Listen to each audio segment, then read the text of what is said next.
The King's Avatar audiobook by Kevin Chapter 561, I Forgot, is he actually going to tank for us?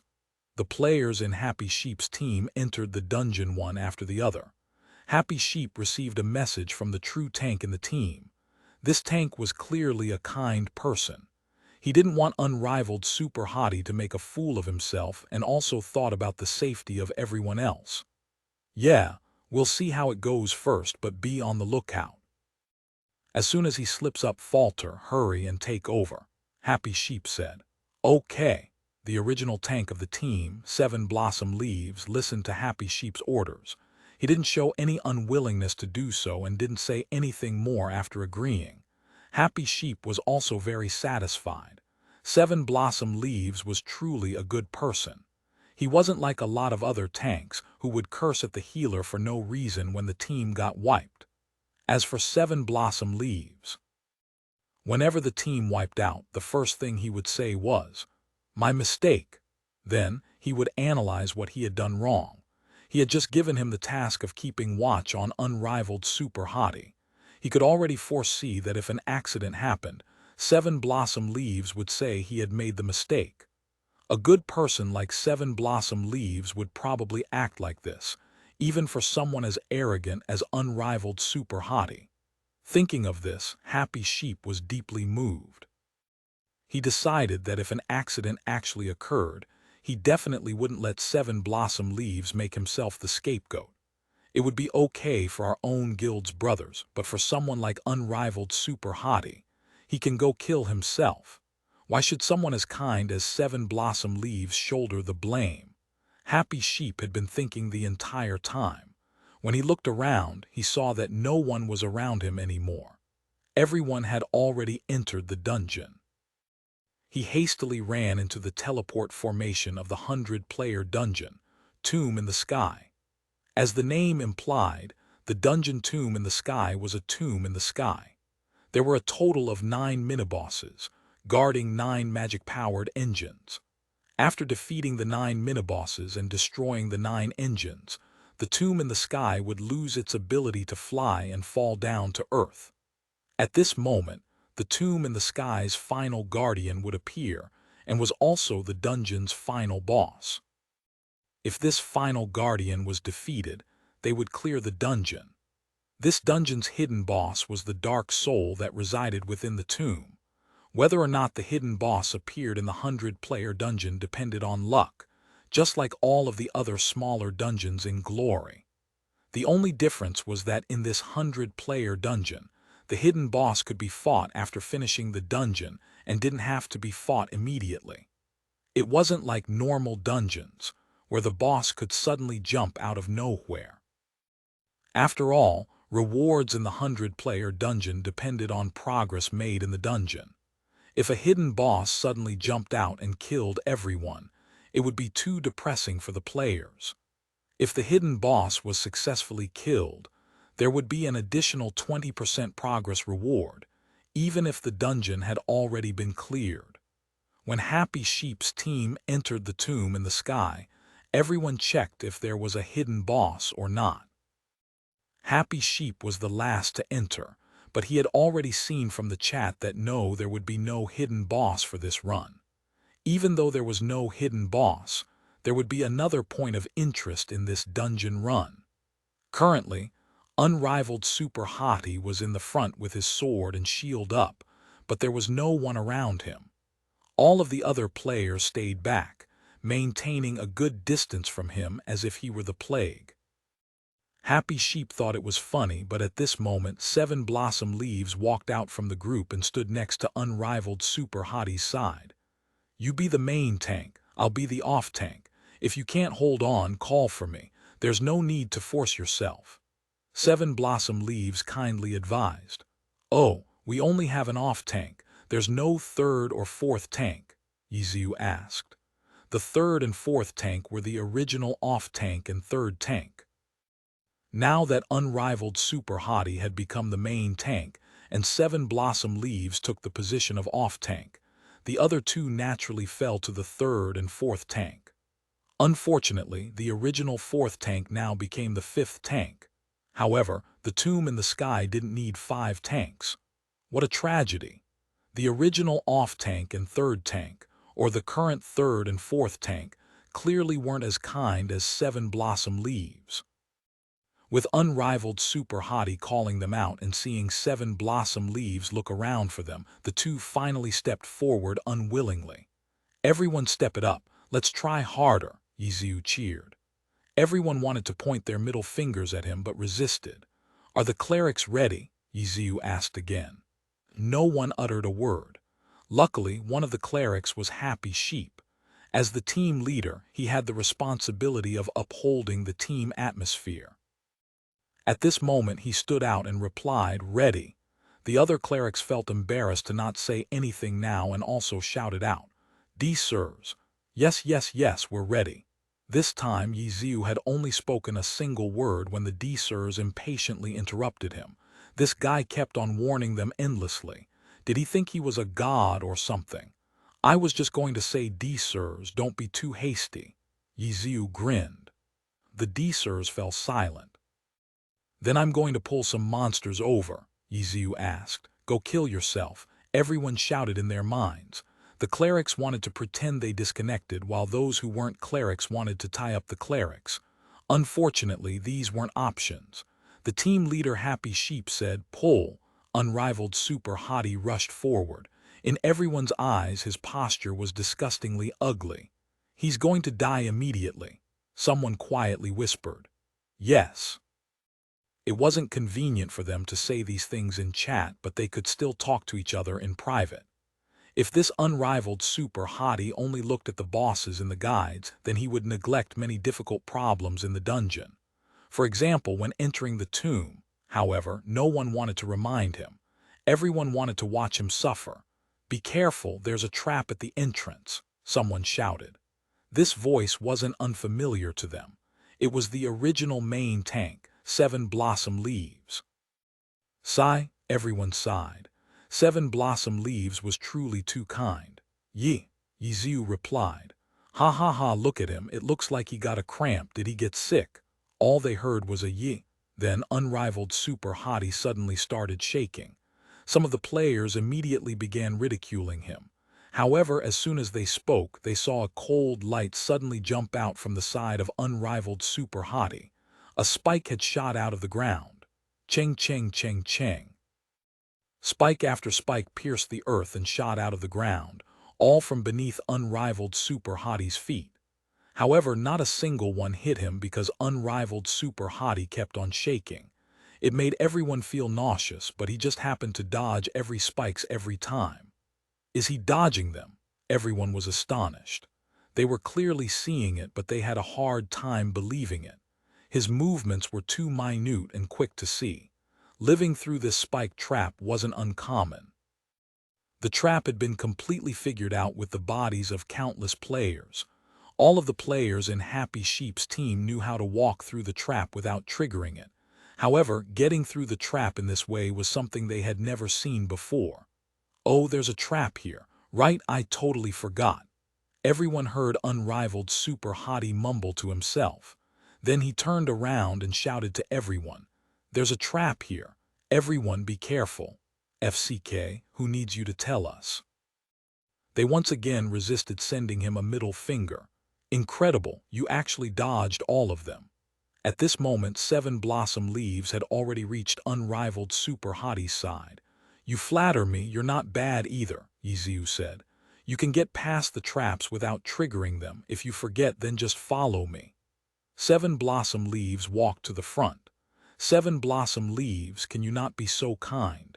Everyone cried. However, they had second thoughts. Someone as arrogant as unrivaled super hottie might say in an arrogant tone, "No need. I can get past the traps even if I step on all of them." But in reality, they heard him say, "Really? You can do that? Then let me see how you do it." Unrivaled super hottie followed behind 7 blossom leaves, leaving everyone speechless. As a result, besides the few spikes that unrivaled super hottie triggered in the beginning, none of the other traps were set off. They took the safe route and passed by safely. "Is everyone through?" they heard unrivaled super hottie ask them with a concerned tone. We're all through. Only a small number of players replied. Unrivaled super hottie didn't seem to mind. After passing through the traps, he spun around twice. 2 paths, HM. 1 second, let me check the guide. Okay, you don't need to look at it. Take the left path, Happy Sheep said helplessly. Okay. Unrivaled super hottie headed the left. You, Happy Sheep only said one word before something happened. The others were elated, but one person still spoke out. Careful. The moment the warning came out, 2 stone statues on the left path suddenly began moving. The stone swords didn't have any light reflecting off of them. As they tore through the air, they headed straight for unrivaled super hottie. Whoa! Unrivaled super hottie yelled and immediately rolled. FCK. This brilliant dodge made Happy Sheep shout in anger. Because he was the team leader, he had been patient with unrivaled super hottie, but at this moment he was about to start cursing. The reason was because he was the team leader. For someone who kept on making mistakes, he would always curse at them relentlessly. Unrivaled super hottie rolled forward. Even though he dodged the 2 swords, he rolled into range of another 2 statues. His one move lured in 4 statues. The smaller creeps in 100-player dungeons were all at the same level as normal small dungeon bosses. For some stronger teams, defeating 4 statues at the same time was possible, but for Happy Sheep's team, which seeked safety, they only had high confidence in pulling 1 statue. After getting familiar with the dungeon, they gradually began pulling 2 statues. From time to time, there would even be scary moments, but this time, this guy with his ridiculous name actually pulled 4 statues at once. What did he think they were? Tyrannical Ambition's main team. The King's Avatar Chapter 562. Chapter 562. Gather around the tank. It looked like he was underestimating this 100-player dungeon. No one was happy. Pulling 4 statues at once should have meant that he thought very highly of the team, but they still weren't happy. That's why being a tank was difficult. The 4 statues were the same class, Blade Masters. They were a bit different from playable Blade Masters, though. They used stone swords, not lightsabers, and didn't possess sword aura. They attacked with plain and simple swordplay. Compared to playable Blade Masters, their attacks had lower range. Playable Blade Masters had a variety of skills, such as sword draw or attacked by using their sword aura, allowing them to attack farther than their weapon's physical capabilities. However, these 4 stone statues didn't have these types of methods. 4 statues had been pulled. After Happy Sheep cursed, he immediately raised his voice. He was truly afraid unrivaled super hottie would roll forward once again and pull another 2 stone statues. Defeating 6 stone statues at once was a feat that no one had ever pulled off before. Happy Sheep had no intentions on attempting to do so. Luckily, unrivaled super hottie didn't roll forward again. After another 2 statues slashed at him, he jumped backwards and dodged another 2 slashes. However, the first 2 stone statues had already begun hacking at him again. A white glow surrounded unrivaled super hottie as if he carried a small cosmos. He had instantly activated Knight's Spirit. He took a step, lifted his shield with his left hand, and swung his sword with his right hand. Under the effects of Knight's Spirit, this attack was called Heroic Charge. Unrivaled super hottie moved faster than the stone statue, and his sword struck the stone statue's waist. The stone statue fell, and unrivaled super hottie didn't waste any time. The heroic charge under Knight's Spirit couldn't stop. Bang! The second stone statue was also sent flying and smashed into the first stone statue. As for the third and fourth stone statue, they hadn't been in heroic charge's path. Even so, after 2 bangs, the third and fourth stone statue were also sent flying. Everyone was stunned, especially the knights on the team. Was that an arc charge? The third tank said to the fourth tank after a moment of hesitation. It looked like it. The fourth tank didn't dare to believe his eyes. It must have been. 7 Blossom Leaves confirmed. He had seen it clearly. If it hadn't been an arc charge, let alone the third and fourth stone statue, even the second stone statue wouldn't have been sent flying. The third and fourth tank had no words left to say. Arc charge meant the charge hadn't been pathed in a straight line and traveled along a curved path instead. Moving in a curved path wasn't difficult, but the hard part was actually getting the result one wanted and hitting the intended target. Unrivaled Super Hottie's arc charge had actually knocked away 4 targets that hadn't been on a straight line. This required incredible precision, calculation, and control. Only an experienced knight could understand the difficulty of this maneuver. At this moment, the 4 stone statues had been sent smashing into one another. Unrivaled Super Hottie flew up. With a heroic leap, he swung his sword downwards at one of the 4 stone statues. However, the damage was passed through each statue and into the next. The heroic leap under Knight's spirit also had another name, Fair Heroic Leap. The original heroic leap dealt large amounts of damage to a single target, while the remaining targets would receive damage from the shockwave. However, Fair Heroic Leap would deal the same amount of damage to every target. The damage dealt depended on the defense of the target that had been hit by the leap. The others would receive the same amount of damage as well. Unrivaled Super Hottie's attack did the same amount of damage to each of the 4 statues. The grouped-up statues couldn't stand up for a moment. "Attack!" Ye Xiu shouted. The others saw him fighting the 4 stone statues alone and were somewhat dazed. When they heard him shout, they finally woke up. Some attacked, while others hesitated. 4 stone statues. How were they going to win? The clerics felt awkward raising their staffs because they didn't have anything to do for now. When Unrivaled Super Hottie fought the 4 stone statues, he hadn't received any damage. "Everyone forward!" 7 Blossom Leaves suddenly shouted to the 3rd and 4th tank while advancing. "Heroic charge!" Ye Xiu yelled. "Understood." 7 Blossom Leaves seemed like he already knew as he charged forward with a white aura surrounding his character. Even though he didn't have the ability to knock down all 4 statues with a single arc charge, the 4 statues were all in the same spot, so he only needed to charge straight forward. The first smashed into the second smashed into the third smashed into the 4th. The charge didn't lose momentum either because this was also a heroic charge. Bang! It sounded like there were echoes. The 4 stone statues were sent flying to the side by 7 Blossom Leaves, knocking them back into their original stone platforms. 7 Blossom Leaves had done the charge quite quickly. He leaped into the air and crashed down with a heroic leap. The 4 stone statues had just recovered and steadied themselves, but were immediately slammed back into the ground once more. The attacks from the DPS classes had already surged forth. The stone platform instantly turned into an eye-dazzling scene. The space was too narrow. Many of the close-ranged classes couldn't get near and could only stay back. "I'll send you one," someone shouted. One of the stone statues unexpectedly rushed out. Unrivaled Super Hottie was in front, running in an ugly manner. He was waving his sword around in a shameful way, provoking the stone statue. "This time you don't need to learn from me."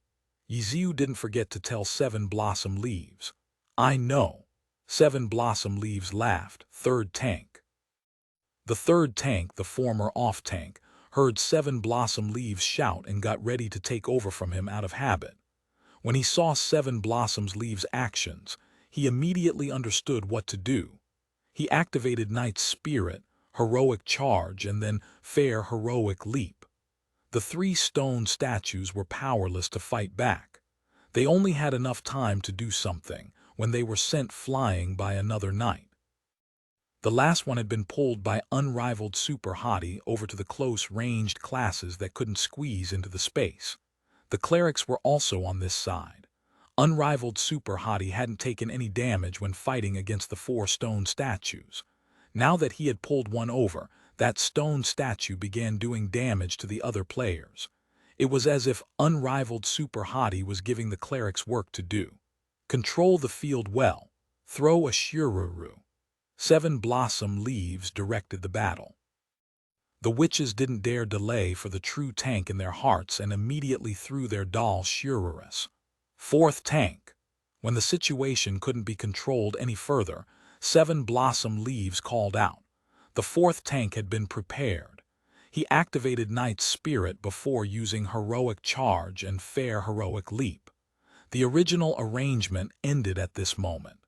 The 4 knights couldn't make this an endless loop. Heroic Charge and Heroic Leap didn't have too long of a cooldown, but Knight's Spirit wasn't a shared skill that those under level 20 could use.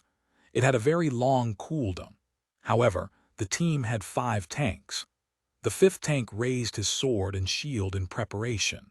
However, another knight wasn't enough to make it an endless cycle.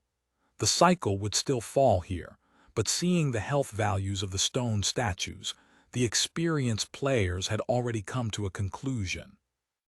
Even though the stone statues were as strong as normal dungeon bosses, the number of players here wasn't 5 or 10 players.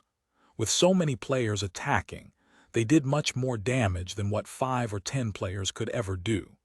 As long as they controlled the battle and attacked freely, they would kill these stone statues at the same speed as killing mobs in normal dungeons. The 5th tank finally acted. When he completed his set of skills, complete control over the 3 stone statues ended. Without Knight's Spirit, the effects from Charge and Heroic Leap were different. The 2 skills wouldn't be able to knock down all 3 stone statues. The 3 stone statues were almost dead though, so it looked like they could still persevere. 7 blossom leaves suddenly felt his head hurt. Because they had completely controlled these stone statues' movements, they hadn't kept track of the aggro. After their control over the statues ended, who would they attack? No one knew. Confusion over aggro usually resulted in a team wipeout. Everyone spread out. Seeing that the 3 stone statues were still alive, 7 blossom leaves immediately ordered and then shouted. This wasn't a regular shout, but a skill. Roar. All 3 stone statues were within Roar's range, so all of their attacks were now directed at him. 7 blossom leaves raised his shield to defend against the 3 incoming sword strikes. Under the heavy blows, 7 blossom leaves stumbled and his health dropped to half. With the 3 stone statues aggroed onto him, if he took another attack from all 3, he would die. At this moment there was another shout. The 3rd tank had used Roar too. 7 blossom leaves let out a sigh of relief, but soon discovered that the small amount of time he had rescued wasn't being used by the devises, who were in a frenzy. Hurry up and attack, 7 blossom leaves roared. He knew the devises hadn't yet reacted. With his shout, the 3 stone statues rushed forward and lifted their swords. They couldn't waste any time. 7 blossom leaves was worried. After shouting, the devises woke up and immediately began attacking the stone statues heading towards the 3rd tank. The 3rd tank blocked the attacks and his health dropped as disastrously as 7 blossom leaves. The 4th tank was ready too. He stood a certain distance away and then roared. The 3 stone statues immediately switched targets. This time the devises didn't need any reminders and hastily chased after the statues. The 5th tank was eager to try as well. He chose a spot just on the edge of Roar's range to force the stone statues to run a bit more and win more time. His time to shine quickly came. The 5th tank immediately roared, but 7 blossom leaves shouted in response. Not good. What's not good? The 5th tank stared blankly. Weren't the 3 stone statues coming towards him? He had stood in a good spot. Behind you, everyone shouted. The 5th tank turned around. He had forgotten about the 4th stone statue. With his roar, not only had he pulled the 3 stone statues, but the 4th one as well. The combined attacks of 4 statues. The 5th tank's face went pale. He knew his own stats. His equipment wasn't as good as the previous 3 tanks' equipment. He definitely wouldn't be able to take all 4 hits. But before the attacks came, he heard another roar, followed by someone's voice. What's there to be afraid of? There's still another tank that hasn't moved out yet. The King's Avatar, Chapter 563, Chapter 563, Bro, slow down right when the 4 stone statues were about to attack the 5th tank. They suddenly turned around and charged towards a different target, the self-proclaimed tank unrivaled super hottie. In this instant, no one had time to refute his self-proclamation. Everyone knew what was important at this moment. Hurry up and attack. Their accepted tank 7 Blossom Leaves and their team leader Happy Sheep shouted at the same time. The D-Sirs didn't dare to be slow.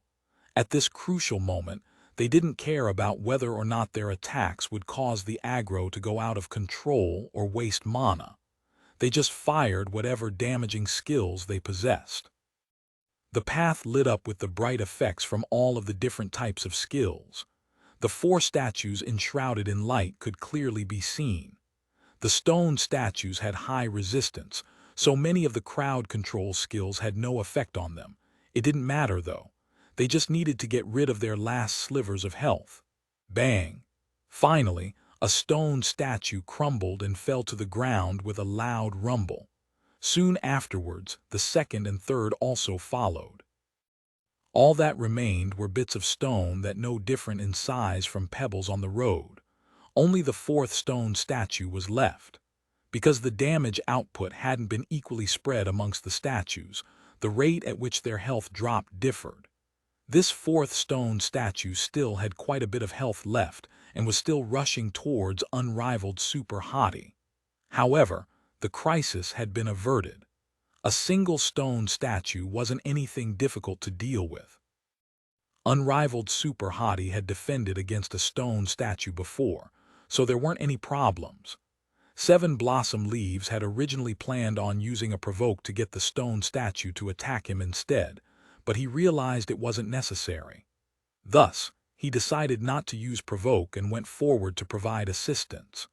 Then, he saw a huge storm of skills fly out, engulfing the 4th stone statue, an unrivaled super hottie. 7 Blossom Leaves was startled. Even though unrivaled super hottie wouldn't take damage, this type of attack affected the tank's view and decision-making. The tank would usually dodge the attacks anyways. However, seeing how the battle was at its end, there was no point in fussing over trivial matters, so 7 Blossom Leaves decided not to say anything. The kind 7 Blossom Leaves couldn't have known that this wave of attacks represented the team's resentment. The attacks wouldn't kill unrivaled super hottie, but it would still feel good to see the attacks land on him, no? Bang! Another rumble and bits of stone flew out from the light. The bits of stone landed on the ground and crumbled into dust. As the light faded away, the 4th stone statue was already missing its head. It rocked sideways and then crashed to the ground. Everyone let out a sigh of relief. When the other 3 stone statues had fallen, the crisis had passed, but they could only relax after the entire battle had concluded. After taking a deep breath, they turned towards unrivaled super hottie and glared at him. Of course, only the people in real life could glare. In-game, it just looked like everyone had turned towards unrivaled super hottie. It was also quite a spectacular sight. Comrades, good work. Unrivaled super hottie turned to look at everyone and waved his hands. FCK. Everyone shouted, "Let's keep going." Unrivaled super hottie pointed his sword forward and ran out. Happy Sheep watched him run forward. Everyone was already beginning to turn towards him. If he didn't say anything, the others would lose respect for him. He immediately chased after unrivaled super hottie and shouted, "Bro, wait 1 second. HM, are you talking to me?" Unrivaled super hottie turned to look, but his feet didn't stop moving. Yes, I'm talking to you." "Hold on for 1 second, Happy Sheep yelled. Oh, unrivaled super hottie stopped. He saw the others weren't moving either. Their gazes were all on him. "Did you make a mistake? Were we not supposed to take the left path?" Unrivaled super hottie asked. "No," Happy Sheep hastily replied. "It's like this. Bro, slow down. Let's not pull 4 stone statues at once. The pressure is a bit too much." "Didn't it go smoothly?" Unrivaled super hottie asked. Happy Sheep was suddenly stumped. From the results, there didn't appear to be any danger. However, the battle made their hearts jump in fear the entire way through. If they didn't achieve the ideal crowd control effects, the 4 stone statues would attack the knights and the clerics would have too much pressure on them. For tanks, if they had milk, they were gods. If they didn't have milk, they were melons. If the tanks turned into melons, the entire team would turn into a melon farm. Anyone could be plucked away at a moment's notice. This was why when 4 stone statues had been pulled, Happy Sheep felt like the risk was too big. No, this was what the entire team felt. If someone makes a small mistake and the statues aren't controlled well, wouldn't it be disastrous? Happy Sheep reasoned. There's me, unrivaled Super Hottie said. It's because of you that there's so much trouble, Happy Sheep cried in his mind. At this moment, other players interrupted. Can you control all the statues by yourself? With me setting up the foundation, everything becomes quite easy, unrivaled Super Hottie said. Those who weren't skilled enough couldn't grasp the meaning behind his words. 7 Blossom Leaves immediately understood though and asked, "You have confidence in using Arc Charge to gather monsters?" "A piece of cake," unrivaled Super Hottie said. Everyone hissed as a sign of displeasure. Only 7 Blossom Leaves honestly said, "Respect. If you just practice a bit, you can get it down too." Unrivaled Super Hottie encouraged 7 Blossom Leaves. The hissing noise increased in volume. 7 Blossom Leaves was such a good person. His popularity within the team didn't need to be mentioned. He was one of those guys who, even if you found him disagreeable, you couldn't hate him. When they heard unrivaled Super Hottie act like he was giving advice, quite a few felt angry in place of 7 Blossom Leaves.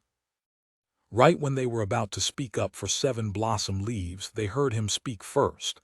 "I can't. I've practiced for a long time. I still can't get it." "Him, there's nothing I can do then. It doesn't require intense mechanical skill. It depends entirely on experience and awareness and is executed by relying on intuition. If you need to make calculations beforehand, then you won't be able to act on time," unrivaled Super Hottie explained. Yes, it's exactly so." 7 Blossom Leaves agreed. Seeing how 7 Blossom Leaves had a "why couldn't we have met earlier" look, they could only stare blankly. Happy Sheep wanted unrivaled Super Hottie to follow their usual strategy. Then they saw their guild's accepted tank 7 Blossom Leaves move farther away. After a short moment, he brought back 4 stone statues. FCK. Everyone cursed, but in the blink of an eye, the 2 knights brought the stone statues to them. These 4 stone statues seem like battle mages. They're different from the previous blade masters. This is the troublesome part about using Arc Charge because you must be able to make adjustments according to the target. Actually, the current situation is fairly simple. If our opponents were targets with completely different stats, then using Arc Charge may make it impossible to hit every target. For circumstances like these, if you decide to use Arc Charge, make sure you don't leave any openings. If there's an opening and you meet an expert, your opponent will attack and interrupt you right in the middle of it. The others could hear unrivaled Super Hottie chattering nonstop. Right, you're right." 7 Blossom Leaves felt moved. The others were speechless. What could they say? The monsters had been pulled already. They had to attack. Then they suddenly heard unrivaled Super Hottie shout, "Not good." "What's wrong?" 7 Blossom Leaves asked. "I forgot to look at my cooldowns. Knight's spirit isn't up yet." Unrivaled Super Hottie yelled. "Oh!" 7 Blossom Leaves immediately understood the severity of the problem. Without Knight's spirit, they would just be using normal charges. Only heroic charge would be able to achieve the desired effect. The entire team heard this and felt like crying. FCK was the team going to wipe out. "A crisis has come, comrades," unrivaled Super Hottie shouted. "It's all your fault." Everyone replied together. "It's my mistake. I forgot to wait for my cooldowns to come up." 7 Blossom Leaves began to take the blame for him. "Everyone pull one," unrivaled Super Hottie said to the knights. Our healing won't be able to keep up, Happy Sheep panicked. We only need it for a short while. The aggro will shift off the tank easily like that. Happy Sheep was depressed. Usually, the clerics would take care of one tank together. This didn't mean all the clerics were necessary to protect the tank. This was done in order to control the aggro. Against a boss with high attack, if one or two clerics rapidly healed the tank, the cleric might establish enough aggro for the enemy to chain to them. To put it simply, it was like if a devices attacked an enemy with the same strength as a boss. With such a high damage output, it would be strange if the aggro didn't shift from the tank to the devices. Even though there were differences in aggro for healing and damage, the theory was the same. Boss did a lot of damage with their attacks. If the healing class healed all of that damage, the aggro would naturally accumulate, but with many clerics, the healing and aggro would be distributed among all of them. If a single cleric had to take responsibility for the healing, let alone being able to heal all of that damage, the aggro would pull off the tank. With the healer dead, the tank would turn into a melon and the rest of the team would also turn into melons too. This was a team. Don't be afraid. You just have to hang on for a bit. My cooldowns are almost up. When pulling the monsters, pay attention to their positions. Try to make it easier for me to charge at them. Unrivaled Super Hottie shouted. How about you not go forward? Happy Sheep saw Unrivaled Super Hottie was about to pull one and immediately called out to him. What? Your equipment. If you get hit, the aggro will go off you immediately. Happy Sheep explained. Then isn't it fine as long as he doesn't hit me? Unrivaled Super Hottie grinned. He turned around and attacked a stone statue. This time, the 4 stone statues were battle mages. The one attacked by Unrivaled Super Hottie used Dragon Tooth and stabbed at him with its stone spear. Unrivaled Super seemed to have predicted it. He dodged and slammed his shield into the stone statue. The King's Avatar, Chapter 564, Chapter 564, Hold It Steady. In the previous wave, Unrivaled Super Hottie had pulled one of the stone statues away for the melee classes, who couldn't squeeze in, to attack. At that time, several clerics surrounded Unrivaled Super Hottie waiting to act, so they had a good idea of how much damage Unrivaled Super Hottie would take from an enemy attack. This was why Happy Sheep was worried. Many of the players rolled their eyes when they saw Unrivaled Super Hottie's attitude, but the knights had already engaged with the stone statues in battle and several rounds passed in the blink of an eye. For 7 blossom leaves and the other tanks, the clerics supporting them were busy healing. As for Unrivaled Super Hottie, the clerics that Happy Sheep arranged to support him had their staffs raised, staring blankly at each other. Why? Because there was nothing to do. The other knights lost health rapidly while fighting against the stone statues, but Unrivaled Super Hottie hadn't even taken a single hit yet. This scene made everyone rub their eyes. The devices hadn't moved yet. They were still waiting for the knights to establish enough aggro. However, this allowed them to see the distinct contrast between the knights. 7 blossom leaves and the other knights constantly had a white glow around them. Their clerics were very busy. Unrivaled Super Hottie didn't have any glows around him. The surrounding clerics could set up a table and start playing mahjong if they wanted to. This. Everyone was speechless. They couldn't find any words to describe the scene in front of them. What should they do? If he keeps fighting like that, did he even need them? Couldn't he just kill it by himself? Everyone was still in awe when they suddenly heard a thump. Unrivaled Super Hottie had been hit by the stone statue's spear. Seeing this attack hit the target, everyone unexpectedly let out a sigh of relief. If he actually kept on dodging and didn't get hit by the stone statue, then he shouldn't even be playing in the game. The clerics around Unrivaled Super Hottie scrambled to begin healing. Even though it had only been one hit, Unrivaled Super Hottie truly had lackluster equipment. A single hit from a 100-player dungeon monster hurt quite a bit, but with 3 clerics, Unrivaled Super Hottie's health quickly rose back to a safe level. In addition, Unrivaled Super Hottie didn't get hit by the follow-up attack. The next attack was dodged by him. His character was constantly moving. There was never a moment where he stood still. Everyone could see clearly now. Unrivaled Super Hottie's fighting strategy wasn't the normal strategy of a knight. He treated the battle like a PvP match and was trying hard to make the enemy attacks ineffective. This type of strategy relieved the need for the cleric's help. Using 3 clerics to support Unrivaled Super Hottie was clearly excessive. The 3 had gotten into overhealing situations several times.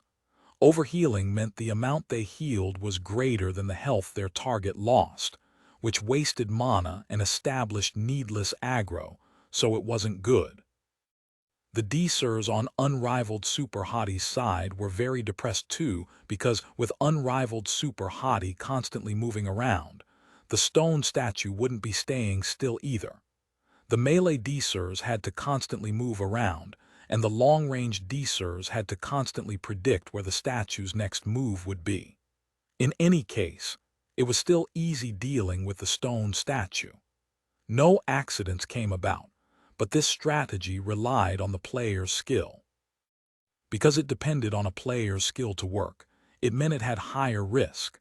As soon as the player made a mistake and the clerics had to rapidly heal, the aggro might go off the tank.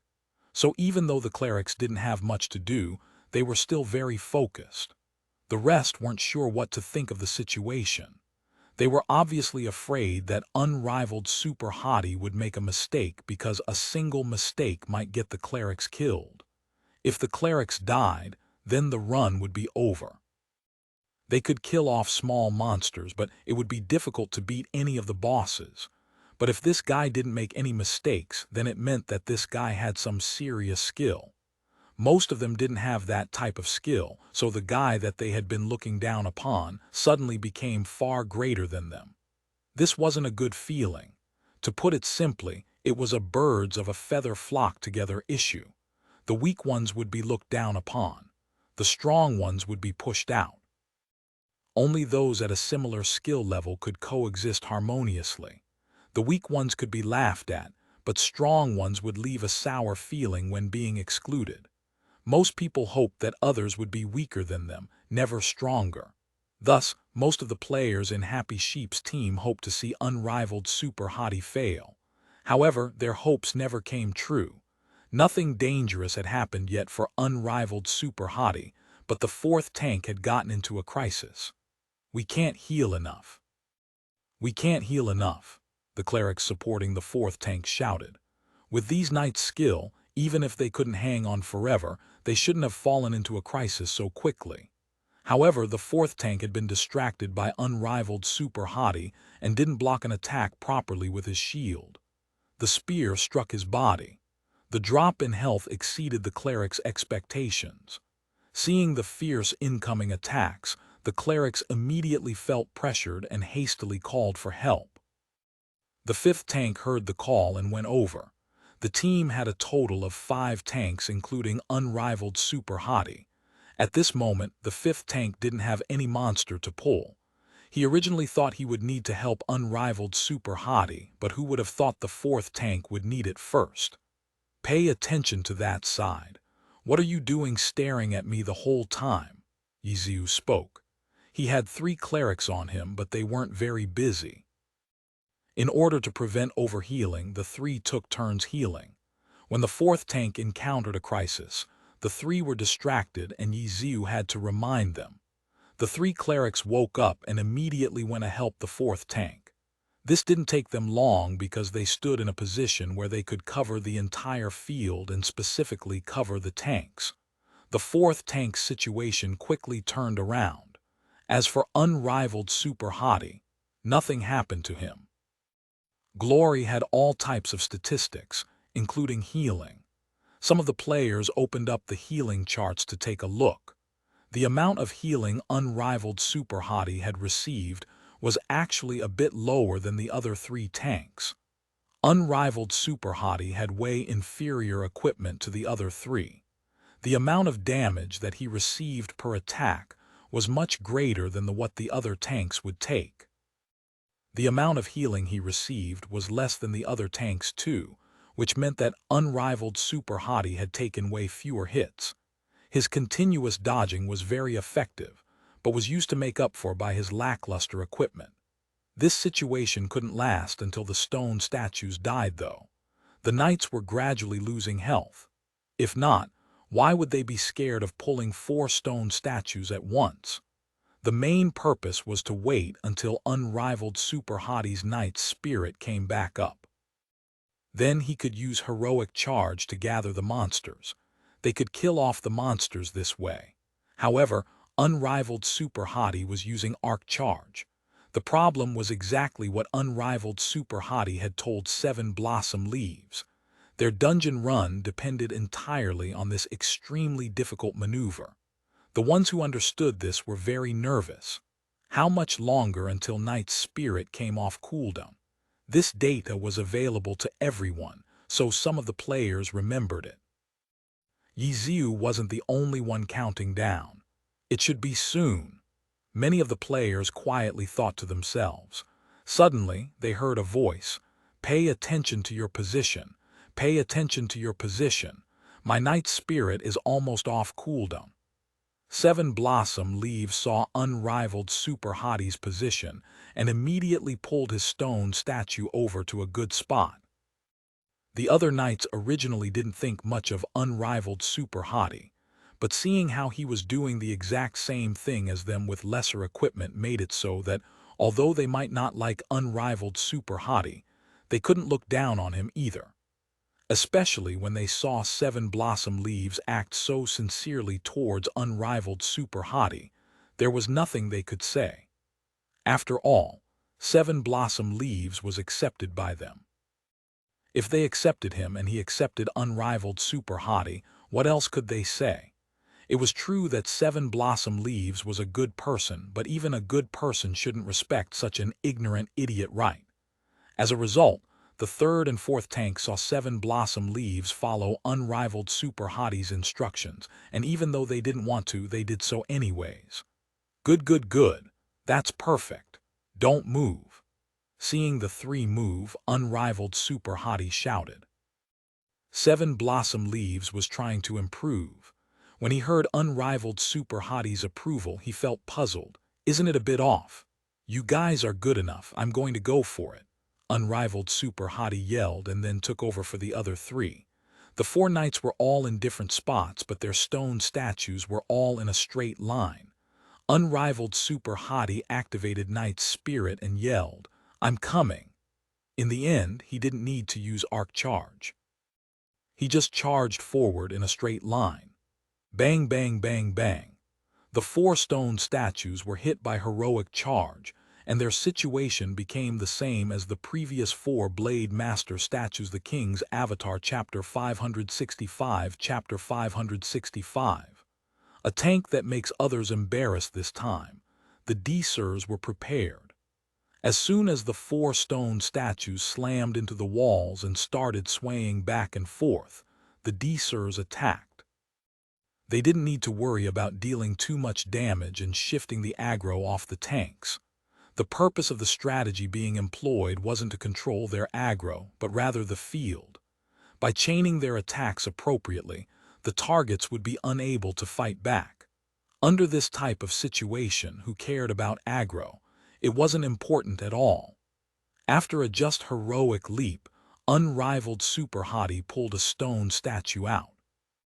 Behind him, 7 Blossom Leaves and the other knights had their knight's spirit coming off cooldown soon. The tanks lined up, ready to use a heroic charge and just heroic leap. The timing wasn't difficult to grasp.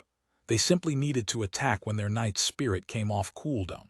The same scenario repeated itself. Moreover, compared to their first time, everyone knew what to expect. Their execution may not have been completely perfect, but it turned out even better than the previous time. Unrivaled Super Hottie. At this moment, he was soloing another stone statue. Another bunch of clerics waited upon him. They didn't know the first time, but now they knew that unrivaled super hottie could make up for his lacking equipment with pure skill alone, so the clerics weren't nervous anymore. They might not have been nervous anymore, but it turned out unrivaled super hottie wasn't nervous anymore either. Compared to before, he wasn't dodging like before and just stood there attacking. Because of his lackluster equipment, the clerics became nervous again. The clerics wanted to smash their heads into the wall, but everyone understood unrivaled super hottie's incredible skill already, so they didn't dare be negligent. They knew that his previous way of fighting must have been very exhausting. He only needed to dodge at crucial moments. There was no need to waste energy when it wasn't necessary. With the clerics supporting him, unrivaled super hottie wasn't in any danger just standing there. The other knights and devises grew more accustomed to the strategy, and their overall damage output increased. These 4 statues crumbled faster than the previous 4 statues. Unrivaled super hottie didn't need to rescue everyone with a roar this time. The 4 stone statues crumbled, and everyone let out another sigh of relief. This time, the team leader Happy Sheep was in a very different mood than before. After killing these 4 statues, his impression of unrivaled super hottie became much more favorable. This was because when unrivaled super hottie went to gather the monsters, he didn't use an arc charge. Instead, he set it up so that the 4 statues lined up and then simply charged straight at them. Unrivaled super hottie hadn't chosen to show off his skill. He chose to coordinate with everyone and executed a safer and simpler method. Happy Sheep appreciated his decision. A team leader had to consider things from the team's perspective, not just their own. Team leaders hated people who wanted to be heroes. Unrivaled super hottie could have chosen to show off and be a hero, but he chose to use a simpler method instead. Many players wouldn't have noticed. Moreover, after fighting this way, Happy Sheep realized that unrivaled super hottie had helped them create a new strategy. This strategy didn't rely on him either. Lining the monsters up in a straight line and using a heroic charge directly at them was something any knight could do. This type of strategy was very practical. In the next waves of stone statues, the other knights became the ones gathering the monsters. There were a total of 24 stone statues. Every 4 had the same class, so the players liked to group them together. The 6 classes that the 6 groups of stone statues had were randomly determined at the start of each run.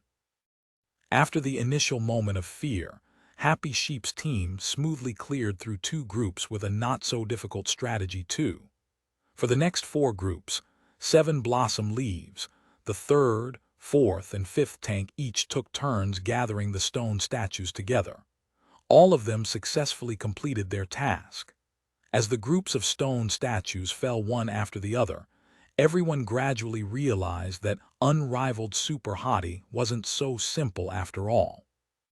Whenever unrivaled super hottie said anything again, no one would boo at him. Those who wanted to boo at him could only quietly boo in their heads because everyone recognized his strength. After passing through the stone statues and another trap, they finally reached the first boss.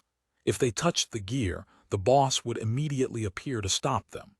The player who touched the gear would be designated as the boss's aggro target. In the tomb in the sky, it was extremely easy to set up the 9 boss aggro. The main tank just had to touch the gear, and the aggro placed on him would be incredibly high. Simply put, after touching the gear, the main tank would have enough aggro on him for the devises to begin attacking. The tomb in the sky clearly wasn't a difficult dungeon in terms of controlling aggro. The difficulty of the dungeon lay with the mobs, so for normal players, this was a dungeon that ate up equipment. As their equipment became better, this dungeon wouldn't be too difficult anymore, which was why the tomb in the sky was only considered a medium difficulty dungeon. It was because this dungeon consumed equipment that everyone had initially looked down on unrivaled super hottie's lackluster equipment. At this moment, Unrivaled Super Hottie stood in front of the gear as the main tank, waiting for everyone to finish resting. Even though everyone recognized his skill, some of the players still raised their doubts. "You're going to tank it?" someone asked. "Of course. Will you be okay? If I'm not okay, someone else can take my place," Unrivaled Super Hottie lightly said. Everyone crashed to the ground. Such a happy response made it difficult for them to find a reason not to let him be the main tank. "Go ahead," Happy Sheep spoke as the team leader. He also wanted to see just how skilled Unrivaled Super Hottie was by testing his skill with this boss. Since the team leader had spoken, no one said anything more. After taking a rest, Happy Sheep told him to start the boss fight. Unrivaled Super Hottie touched the first gear. The first boss appeared and attacked Unrivaled Super Hottie with a powerful strike. Every player knew the might of the first boss's first strike, but in front of Unrivaled Super Hottie the attack had no effect, because he dodged it. As long as one could dodge the attack would naturally be ineffective. The boss moved much faster than the stone statues. The players nervously watched. In the blink of an eye, several exchanges passed. During this time, the clerics raised their crosses and then put them down, raised their crosses and then put them down. In the end, none of them cast any spells. Unrivaled Super Hottie still hadn't been hit a single time yet. It was the same as against the stone statues. When he started the fight, he would be focused and dodge for a good while, but this boss had fiercer and quicker attacks. Even so, Unrivaled Super Hottie was still able to dodge several attacks. This wasn't just an issue of concentration, but it also meant that his hand speed had reached a certain level. The clerics still had to be wary because they knew if Unrivaled Super Hottie were to be hit by an attack, they would need to heal him immediately. With his equipment, there wouldn't be much time for a breather. As a result, even though they seemed to be having an easy time, they were incomparably nervous. Their crosses repeatedly moved up and down. They didn't dare to relax for a moment. "Attack!" Suddenly, everyone heard someone shout out. Only then did they realize that Unrivaled Super Hottie was telling them to begin attacking the boss. Everyone had been watching so intently that they had forgotten again. The devises rushed forward to attack and the clerics finally started getting busy. The boss attacks wouldn't only be single-target attacks. There would also be AI attacks. Unrivaled Super Hottie might dodge them, but it didn't mean that the other devises would be able to. Everyone had originally been accustomed to this, but today, something unprecedented happened. The clerics hadn't healed the main tank before they had to heal the others. As a result, on the healing charts, the devises took the top spots for most healing done on them while the main tank sunk to the bottom. It made everyone feel very ashamed. This really is. The players in the team didn't know what to say. The clerics who saw the healing charts were also speechless. Because of Unrivaled Super Hottie's performance, the amount of work to be done decreased. After all, healing the tank was their priority. For the devises with light wounds, they could just heal them when they had time. Because of this, the amount of healing they did was incomprehensibly low. If others looked at it, they would definitely think that the clerics were slacking, but in reality, it wasn't that they refused to heal, but that they didn't have any chances to do so. What a conflict! This dungeon made them feel very awkward.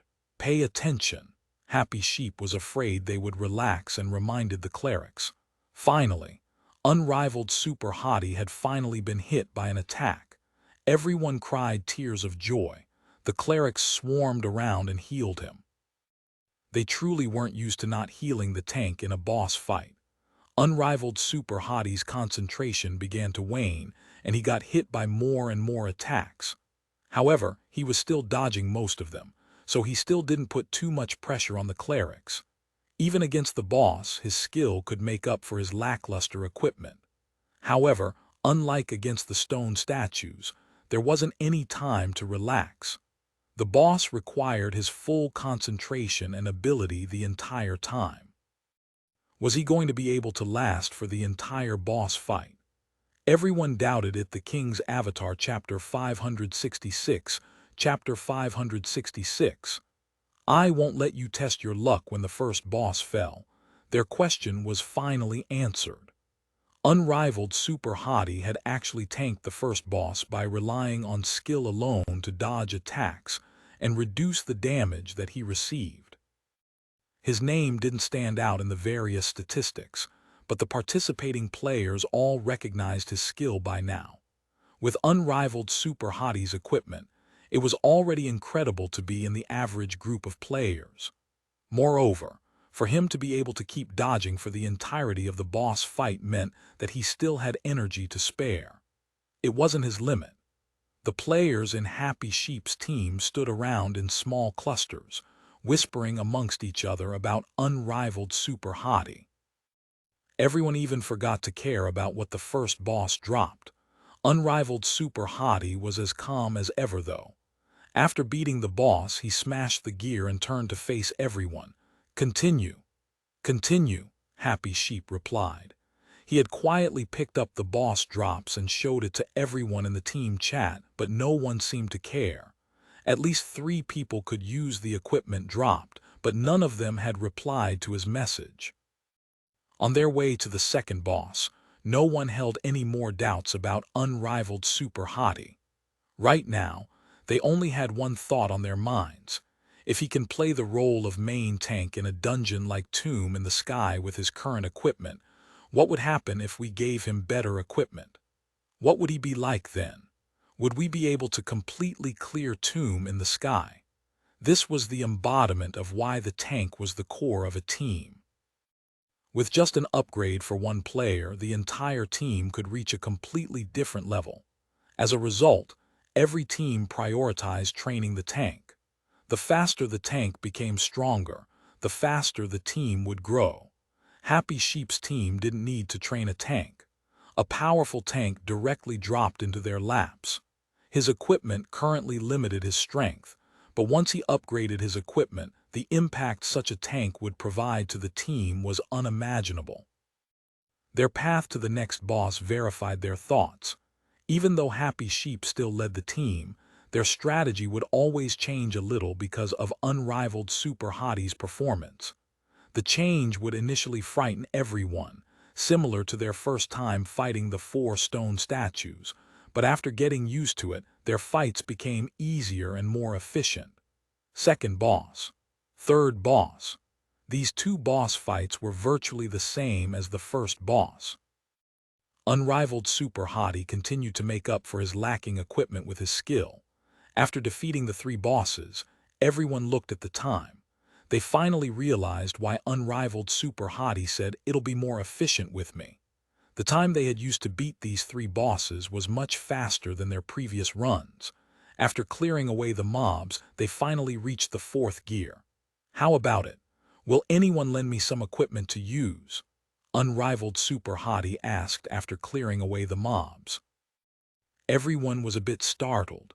Shortly afterwards, they recalled that unrivaled Super Hottie had said that he would need to borrow better equipment for a few of the bosses. Did he say that for the 4th boss? I think so. He did. I remember what he said. Besides the 4th boss, he also said the final boss. Not just those, there's more. Didn't he also mention the 5th boss? I remember him talking about 2 bosses in a row. Everyone muttered to one another. Because they looked down on unrivaled Super Hottie at that time, they hadn't paid too much attention to his words. Quite a bit of time had passed and they had long since forgotten his words. "I'll lend you my equipment." 7 Blossom Leaves happily stepped forward. All of his equipment belonged to him. They weren't borrowed from the guild storage, so it could be traded. Guilds would always invest in their tanks to win them over. Seeing how 7 Blossom Leaves was once again being a kind person, the players with a good relationship with him were somewhat nervous. After all, borrowing equipment wasn't a trivial matter. How long had they known unrivaled Super Hottie? Besides his shameless name and extraordinary skill, they knew nothing else about him. What if he was a scammer? What if he used this type of method to cheat equipment from others? Many players came to this conclusion. When they thought again more carefully, unrivaled Super Hottie had only been with them for 3 bosses. If he cheated them of an entire set of equipment, it would be a low-risk, high-return plan. Even though they had never heard about this type of scamming strategy, why couldn't it be the first of its kind? They couldn't say this in public, so they privately messaged Seven Blossom Leaves urging him not to trust in this stranger. But Seven Blossom Leaves objected. With his skill, why would he need to scam me for equipment? Seven Blossom Leaves argued. That's the type of thinking he wants you to have, his friends warned. Seven Blossom Leaves stubbornly clung to his belief. His friends continued to warn him, but he had already completed his trade with unrivaled Super Hottie. I'll give you my equipment for you to use. Unrivaled Super Hottie handed over his lackluster equipment to Seven Blossom Leaves. Okay. Seven Blossom Leaves took the equipment. In the blink of an eye, Seven Blossom Leaves and unrivaled Super Hottie looked as if they had traded places. The doubtful players had their hearts leap into their throats. The trade had already been completed. If he was a scammer, he would directly leave the team without wasting any time. But unrivaled Super Hottie went forward and touched the gear. 4th boss, start. Why did unrivaled Super Hottie suddenly need better equipment for the 4th boss? No one questioned this issue because, after seeing how he handled the previous bosses, they knew why he wouldn't be able to for this 4th boss. The 4th boss was a summoner. The summoned spirits were its faithful servants and prioritized their master's safety over their own lives.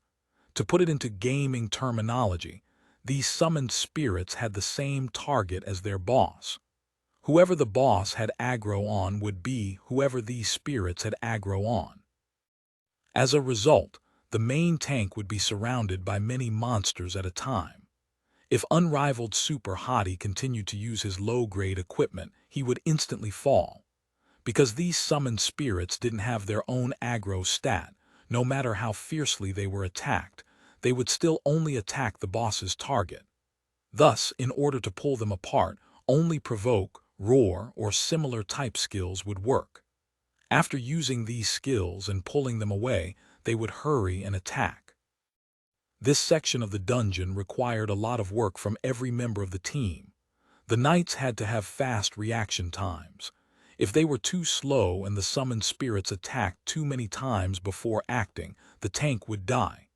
The D-Sirs had to have fierce firepower. This required a certain level of equipment. When the summoned spirits came out, they needed to immediately send out a heavy barrage. After all, the knight's monster-pulling skill would only last a few seconds. In these few seconds, the summoned spirits needed to die. For such a high-requirement fighting method, unrivaled Super Hottie's original equipment wouldn't have been good enough. Everyone would need to play perfectly in order to ensure that he did not die. As soon as the summoned spirits came out, they would need to pull them immediately. When the skill effect ended, the summoned spirits needed to be dead. Otherwise, a few scratches would hit unrivaled Super Hottie and he would be dead. But with Seven Blossom Leaves equipment, there was more room for error. When they pulled the spirits away, they could be a bit slower because he could hang on for a while longer. Even if not all of the spirits died after the effects ended, he would be able to tank a few hits. After understanding this point, the players in Happy Sheep's team felt a bit embarrassed.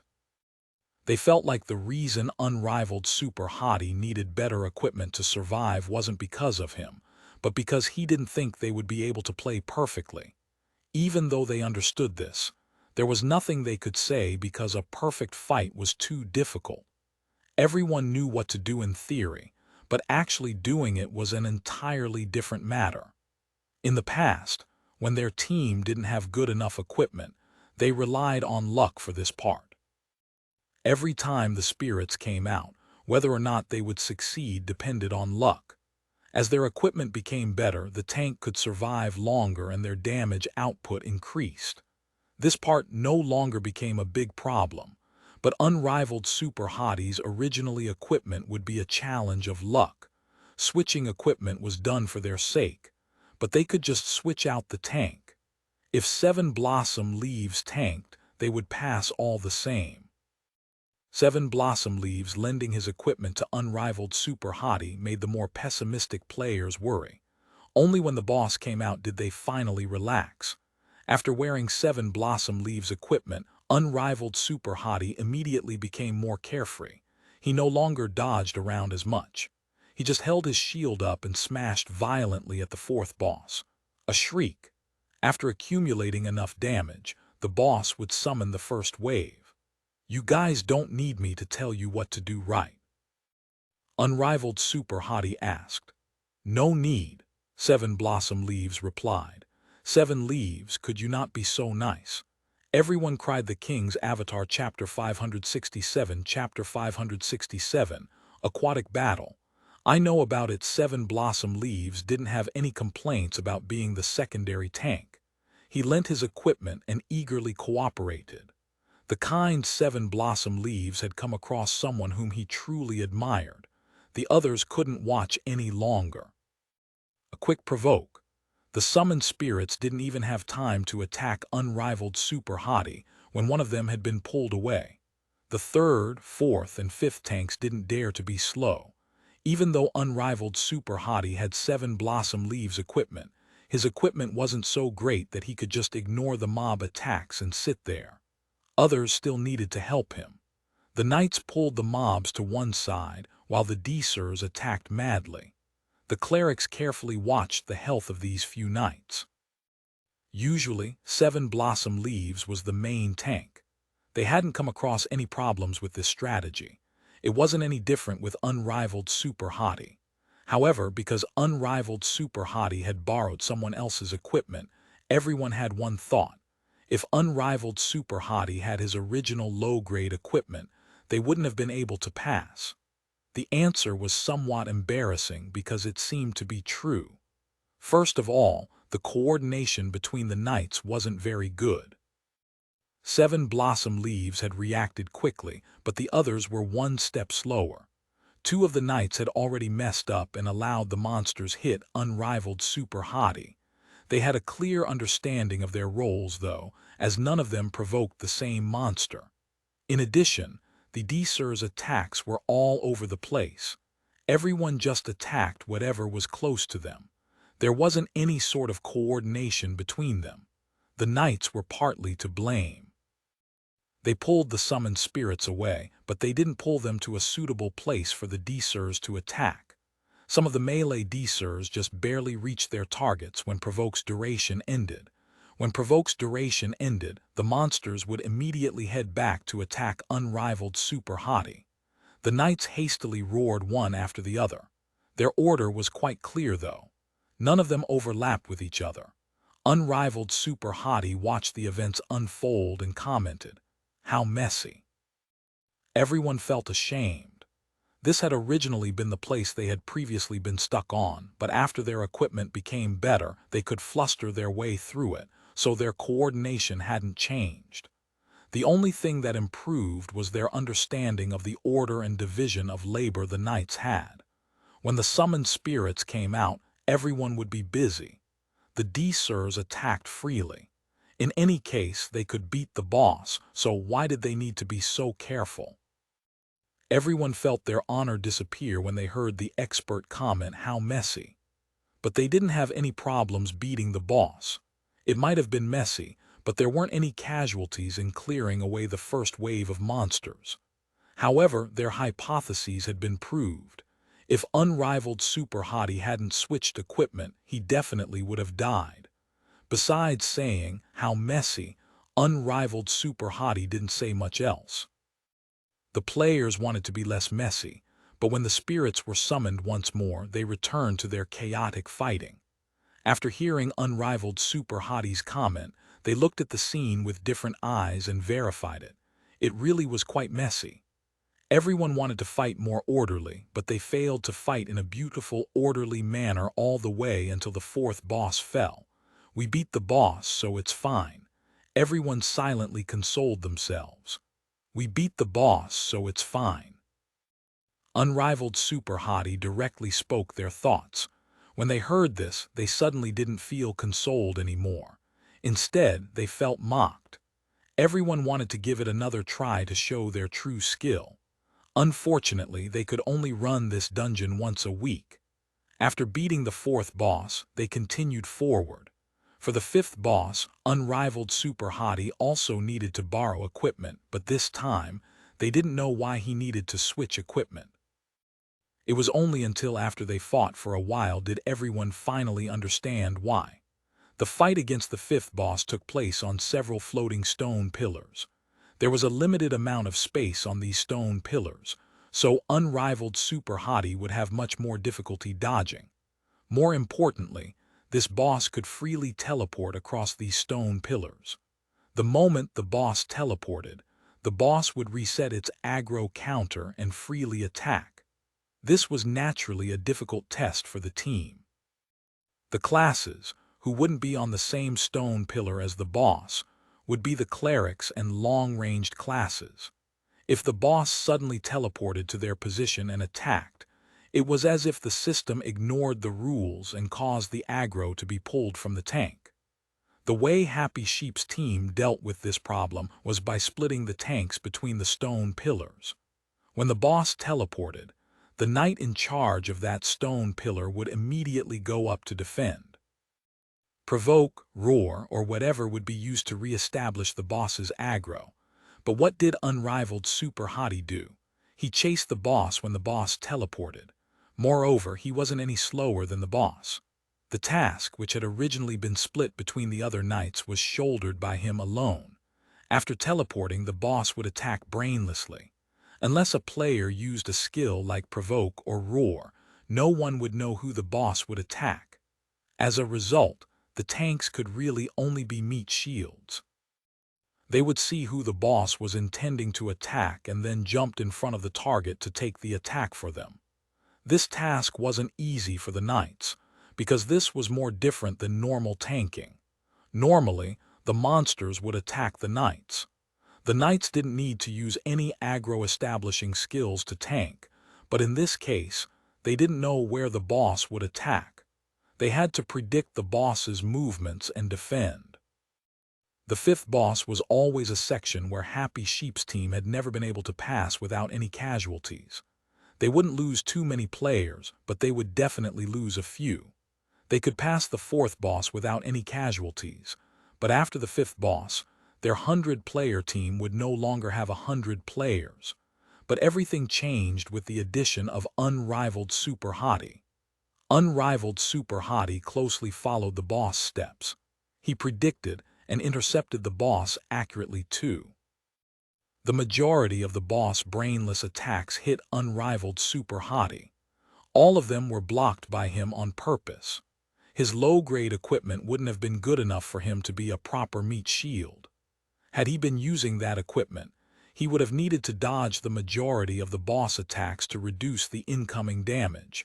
But now, he could actively seek to block the boss attacks. Even with 7 Blossom Leaves equipment, the clerics still felt the pressure.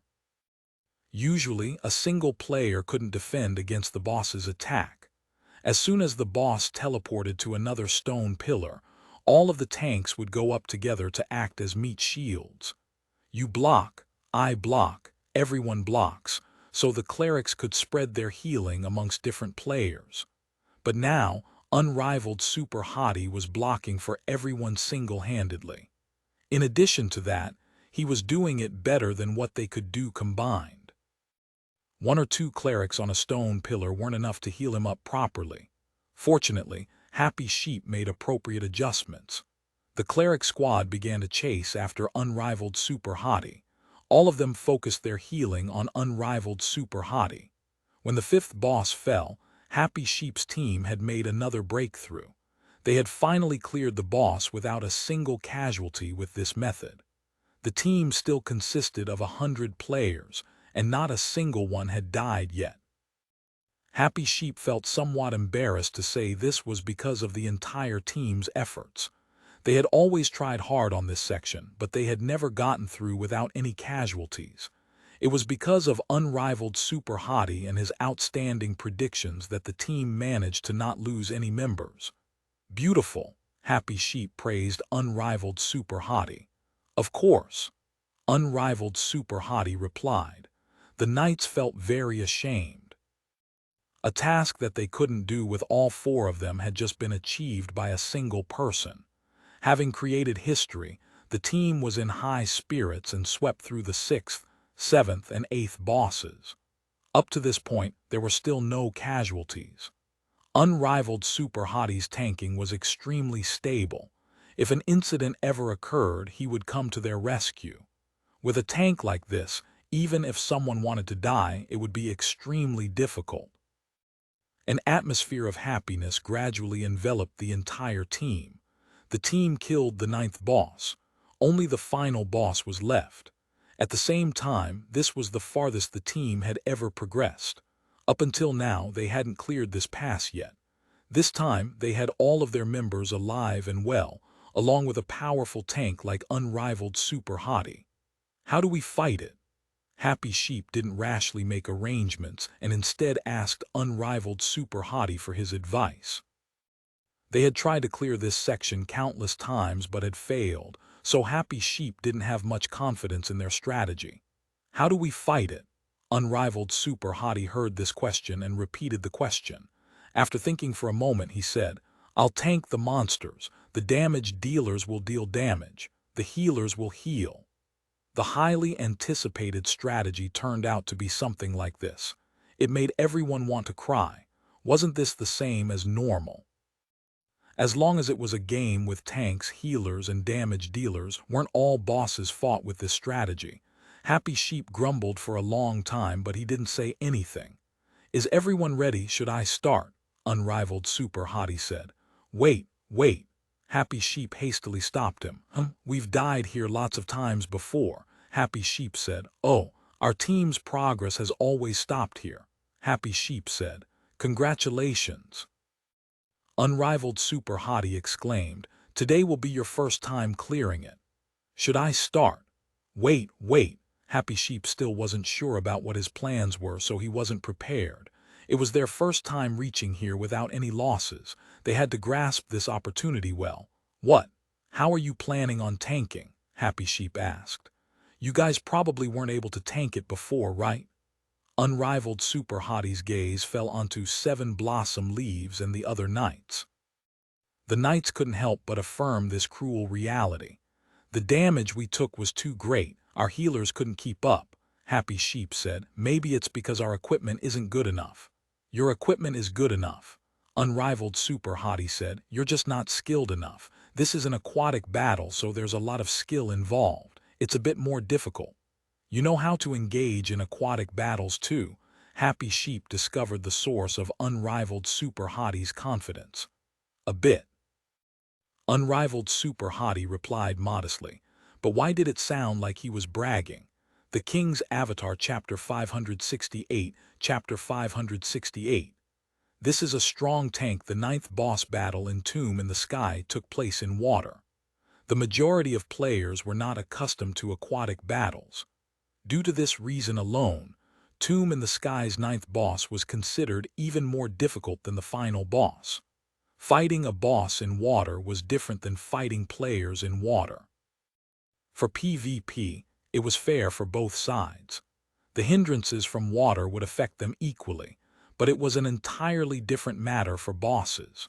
For shameless entities like bosses, who had the system's backing, water would not affect them like conventional logic would entail. In the water, the movements of players would become slower, but bosses could freely move around, as if they were dragons soaring through the skies. It would be strange if an opponent like this wasn't difficult to deal with. Ye Xiu wasn't surprised 7 Blossom Leaves and the other knights couldn't fight aquatic battles well. Tanking required precise actions. When an attack arrived, the knight had to raise their shield to defend. It was the whole point of a shield after all. Half of the reason knights were tanks was because of the damage reduction they would gain from equipping shields. However, in an aquatic battle, There was a huge difference in speed between the boss and them. This difference in speed made it difficult for players to grasp the timing of the attacks. Even a simple move like raising their shields couldn't be done easily. If the knight couldn't use his shield properly, the knight wouldn't fare much better than the squishies. The healing obviously wouldn't be enough. If they had better equipment and could tank without the shield, then they would be able to pass easily. But Seven Blossom Leaves and the other knights were still trying to beat the dungeon. How could their equipment be at that sort of dominating level? It wouldn't be quite correct to say that the ninth boss of Tomb in the Sky required exceptional equipment. There was no such dungeon that required vastly superior equipment to beat. In reality, the ninth boss just required skill in aquatic battles. The skill required wasn't anything too demanding. It would be enough if the knight could raise his shield in time to receive the boss's attack. But the problem was that players were unaccustomed to aquatic battles. In addition, the boss wasn't affected by the water in the slightest.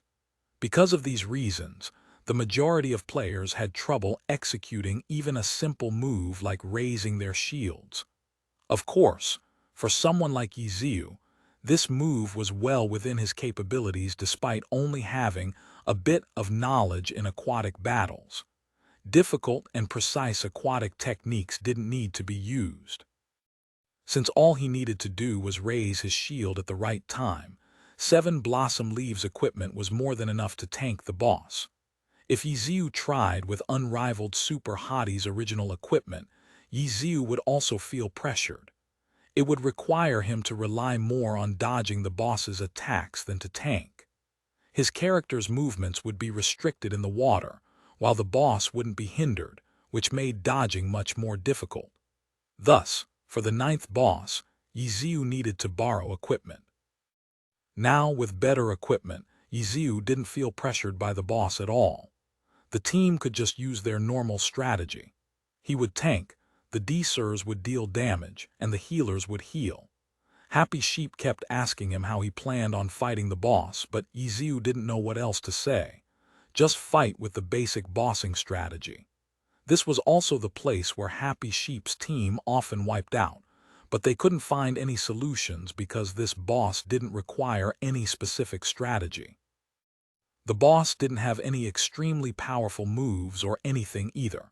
The only difficulty lay in the speed disparity and the players' inability to fight in the water. If they tried a few more times, the tanks would eventually grasp the timing and they would pass the boss with ease. "Relax, just follow along," Ye Xiu said. He ignored Happy Sheep's objection and headed straight over to touch the gear. The gear moved and water poured out from their surroundings. After everyone became submerged in the water, the boss came out and went on stage. Happy Sheep's team, which had wiped out here countless times, started sweating and nervously stared at the boss. Unrivaled Super Hottie was already heading for the boss, though. Initiating with a charge, he struck the boss. The battle began. The boss's strength was the same as always. As for Happy Sheep's team, their tank's equipment hadn't changed. The only thing that had changed was a single person. The bubbles and waves from the exchange between the boss and Unrivaled Super Hottie made it so they couldn't even see Unrivaled Super Hottie's name tag. The clerics fixed their attention on his health bar by using the team list. This guy sounded quite confident. He'd better not die after a few blows. It had happened before. The tank pulled the monster, and before anyone had a clear understanding of the situation, the tank became a corpse. But what about Unrivaled Super Hottie? The bubbles made it difficult for them to see the situation clearly, but they could tell that his health wasn't dropping very fast. The waves turned over their heads, and the muffled sounds of a shield being struck could be heard. The two sides were fighting, and Unrivaled Super Hottie was blocking the boss's attacks. He can tank it. Seven Blossom Leaves immediately figured out the problem. He knew why the boss had been difficult for their team in the past. It was because their shields had turned into decorations. They were never able to block the boss's attacks. It wasn't a problem they could fix just by knowing about it. They had tried hard to learn, but today it looked like someone could finally do it. Heal. Unrivaled super hottie gave an order and the clerics began healing. Damage. Unrivaled super hottie gave another order and the devices began attacking. Done. Unrivaled super hottie stated and the boss floated up as a corpse. Done. The team had been stuck here for several weeks, trying all sorts of strategies to tank the boss. Today, it died without any suspense.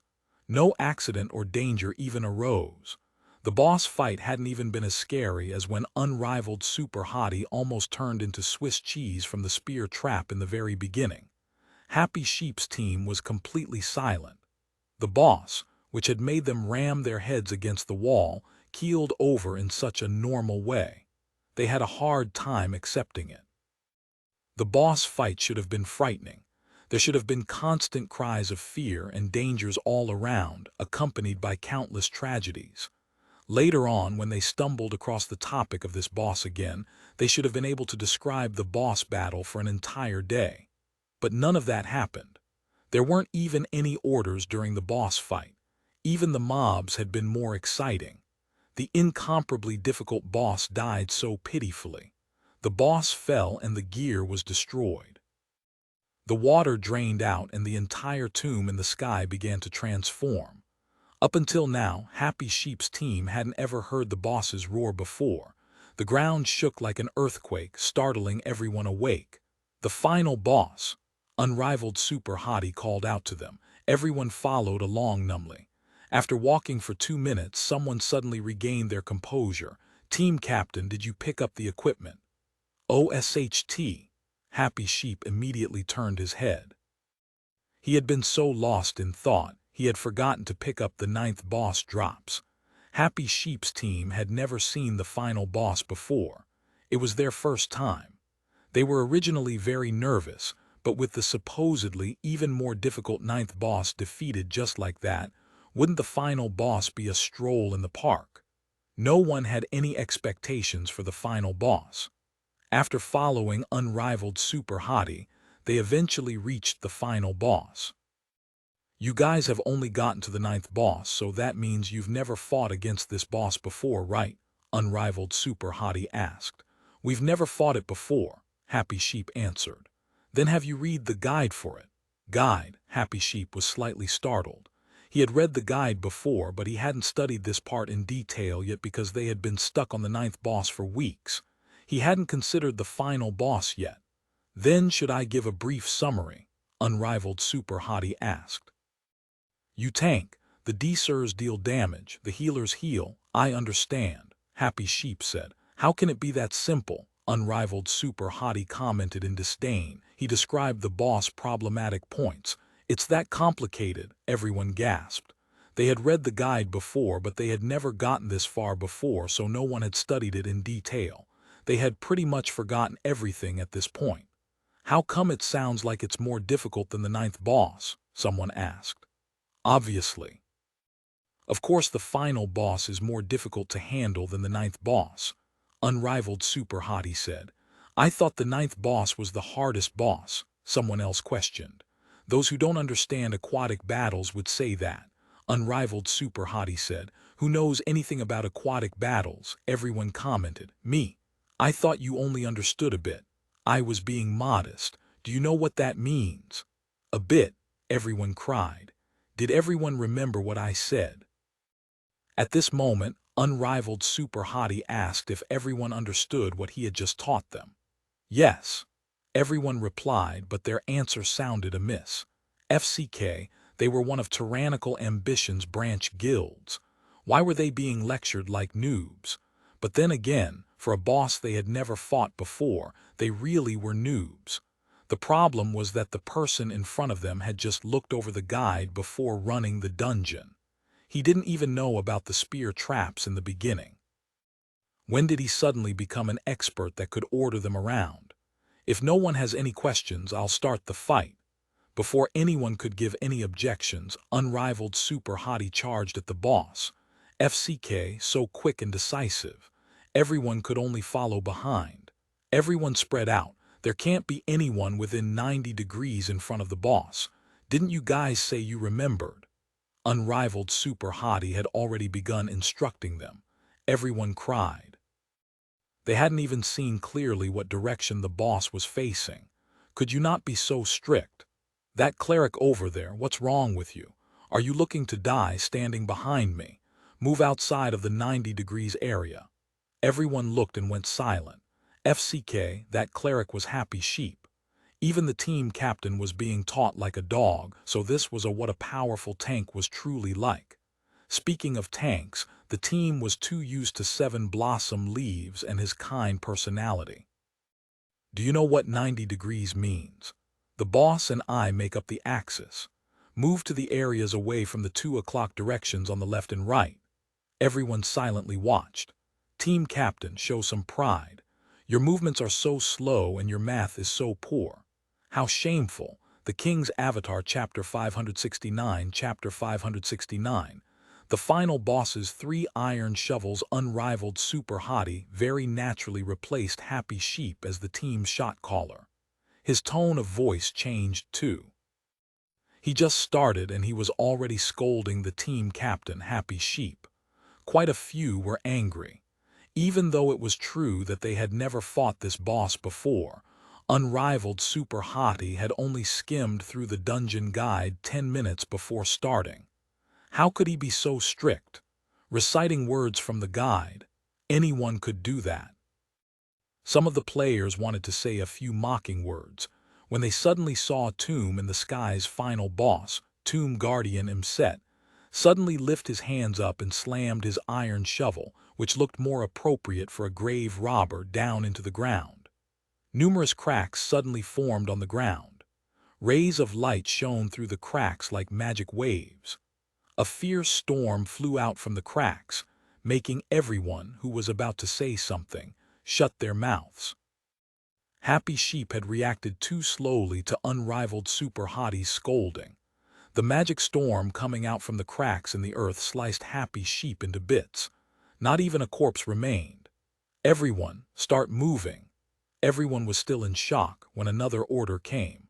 Unrivaled Super Hottie didn't sway from seeing the team captain dying. When the Tomb Guardian slammed his shovel down, he sidestepped to the right and dodged the flying magic waves. Since the target had moved, the boss naturally moved along with his target. They didn't dare be slow and sprinted to behind the boss. They could clearly see that the magic waves covered a 90-degree arc in front of the boss. Unrivaled Super Hottie had given a reminder, but Happy Sheep had been too slow, so of course he got clapped to death. However, the team captain's sacrifice hadn't been for nothing. Everyone now realized the terror of this attack. This kind of feeling couldn't be felt from watching a video or reading a guide. At best, the guide would mention the attack being an AI attack and how to dodge it. The reader wouldn't have any other feelings towards it though. Only those at the scene could discover how fast the attack started and how difficult it was to dodge.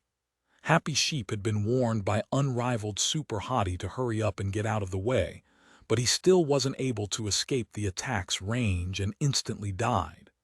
Melee classes, don't crowd together. Move back and forth, alternating between using mid-ranged and close-ranged skills. Maintain a distance away from the boss. After using a close-ranged skill, immediately retreat. Unrivaled Super Hottie continued to direct the team.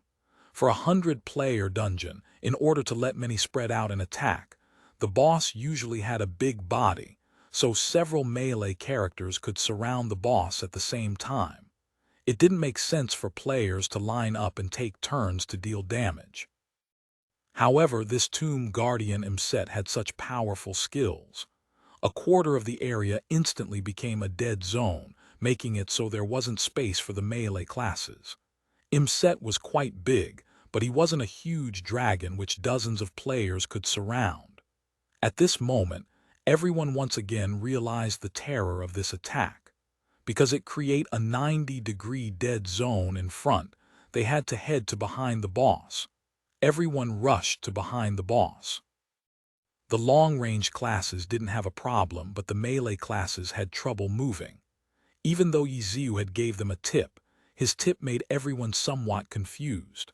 The long-ranged classes like the gunners and mages were like fish in water, but the melee classes were a mess. Just as the long-ranged characters were feeling good about themselves, unrivaled Super Hottie warned. The long-ranged characters are too far away. If you're that far away, there won't be enough time to dodge. Ye Xiu had told them all of these pointers before the boss fight. Listening to the theory behind it and actually putting into practice were two very different things, though. When the AI attack came out, everyone had been too busy and had forgotten about his pointers. Hearing the command saying they were too far, the long-ranged characters moved forward. At this moment, the boss released another attack. The iron shovel in his hands pierced through the ground and began to spin. Run counterclockwise. Hurry, hurry, hurry. Unrivaled Super Hottie hastily shouted. Everyone watched as that iron shovel dug a ditch in the ground. Inside the ditch, rays of light seeped out like before, but this time it sounded louder. Everyone was scared witless and immediately ran counterclockwise like what Unrivaled Super Hottie said. However, some people thought they were smart, and instead of running counterclockwise, they ran backwards. When the iron shovel swung out, the magic waves from the ditch instantly enveloped the players who had run backwards. It didn't matter what class the player was. The player disappeared. In just a short moment, Happy Sheep's team lost another 6 players. The remaining didn't dare be slow. Only now did they understand that every single one of Unrivaled Super Hottie's commands weren't without reason. If he wanted you to run around in a circle, then you around in a circle. Those who didn't listen would be like the team captain and the other 6 who had died. Happy Sheep had simply reacted a bit too slowly, but the other 6 didn't listen because they thought they were smart. The iron shovel streaked across the ground in a semicircle. At this moment, the long-ranged classes knew why they couldn't be too far away. If they stood too far away, the radius of the semicircle would be larger, and the amount of time needed to get out of range was longer. They might not be able to move fast enough before the boss started the attack. To dodge this attack, they needed to run in front of the boss, the opposite side from their current position. If they moved too slow, the attack would touch them, and the death light would envelop them. Both attacks had killed players in the team. Happy Sheep's team became more and more nervous with each attack. Even though they knew the final boss couldn't be beat just by standing there, the difficulty of the final boss exceeded their expectations. For example, if Unrivaled Super Hottie hadn't warned them ahead of time to run in a counterclockwise direction, no one would have noticed the boss's attack and the team might have wiped out right then and there. Move away from position 3. Clerics, pay attention to everyone's health. Everyone was still trying to catch their breath when Unrivaled Super Hottie gave another order. The boss was about to cast another powerful spell. Move away from position 3. It sounded like an unclear statement, but Unrivaled Super Hottie had explained it to them before. Position 3 referred to one of the sides of the boss. The command meant no one could be within that area. Pay attention to everyone's health gave everyone a vague understanding of the boss's next move. After all, even those who had never eaten pork before had seen a pig run. Right when Unrivaled Super Hottie's voice fell, the boss's iron shovel turned and dug into the ground. The boss dug in the position 3 location. Even though everyone had received the orders, in that short moment, some of them hadn't been able to see clearly which spot was the 3rd position. A few even made the mistake of running into position 3. Some of the players were directly killed by the shovel. Some of the players were scooped up into the air by the shovel and also died. After a few fearful cries, the dirt scooped up by the shovel fell down. The dirt carried magic waves, but the waves didn't seem too strong. The dirt flew into the air and rained down all around the boss. The players now knew that it wasn't possible to dodge the attack. The boss completed the movement in an instant. When they saw the dirt fall, everyone wanted to run away in panic, but they still vaguely remembered the warning. Make sure you avoid position 3. Fortunately, a warning was made and the dazed players instantly became alert. They saw that they were moving towards position 3 and cold sweat drenched their backs. The warning had been too slow. As soon as they neared position 3, more magic waves surged forth and directly killed them. If the Tomb Guardian Imset was one of the 24 classes in Glory, Imset would be a thief class. It was a trap. His attack basically set a whole bunch of traps onto the ground. Was this guy a Tomb Guardian or a Tomb Robber? They didn't have time to think about this detail, though. The dirt raining down couldn't be dodged. Fortunately, the dirt didn't do too much damage. The clerics focused and quickly healed everyone back up. At this moment, the clerics had forgotten about a very basic issue: the tank.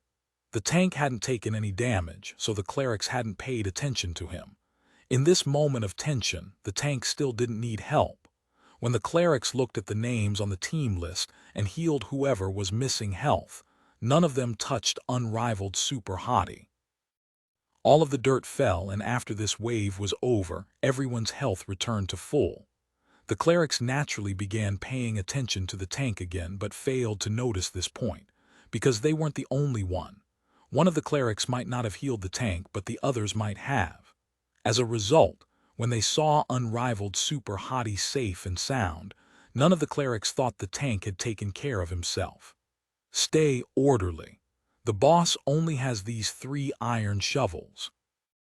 Everyone pay attention to them, and this fight will be a breeze. After the 3 iron shovels came out, 14 players had died, including the team captain. But what they didn't know was that these losses were considered light for first-time challengers. In reality, any team facing Tomb Guardian Imset wouldn't have it as easy as Happy Sheep, because none of them had a tank at Ye Xiu's skill level. When the third attack came out, the clerics would have to take care of the tank and the entire team. The clerics had a huge amount of pressure weighing on them. If they messed up, many would die. But Happy Sheep's team had met a tank like Ye Xiu. For this attack, the clerics didn't need to look after him. They only needed to care about the rest of the players, which was how they got through this attack so easily. If 7 Blossom Leaves or the other knights had been tanks, at least half of the team would have died. The King's Avatar. Thank you for listening to the story on KevinAudio.com. Chapter 570. Chapter 570, Sworn Enemy. The final boss battle continued. After experiencing Tomb Guardian Imset's 3 iron shovels, Happy Sheep's team didn't dare to get distracted. Besides focusing on the fight, everyone only had one thought going through their minds. After exiting the dungeon, they were definitely going to look for those people who claimed the 9th boss was more difficult than the final boss, and give them a good beating. That 9th boss couldn't even compare to even one of Imset's 3 iron shovel attacks. At the teleportation formation for Tomb in the sky, Happy Sheep waited in worry. He had a premonition that the final boss battle would be difficult, but he had been the first to die. He had never imagined that would happen.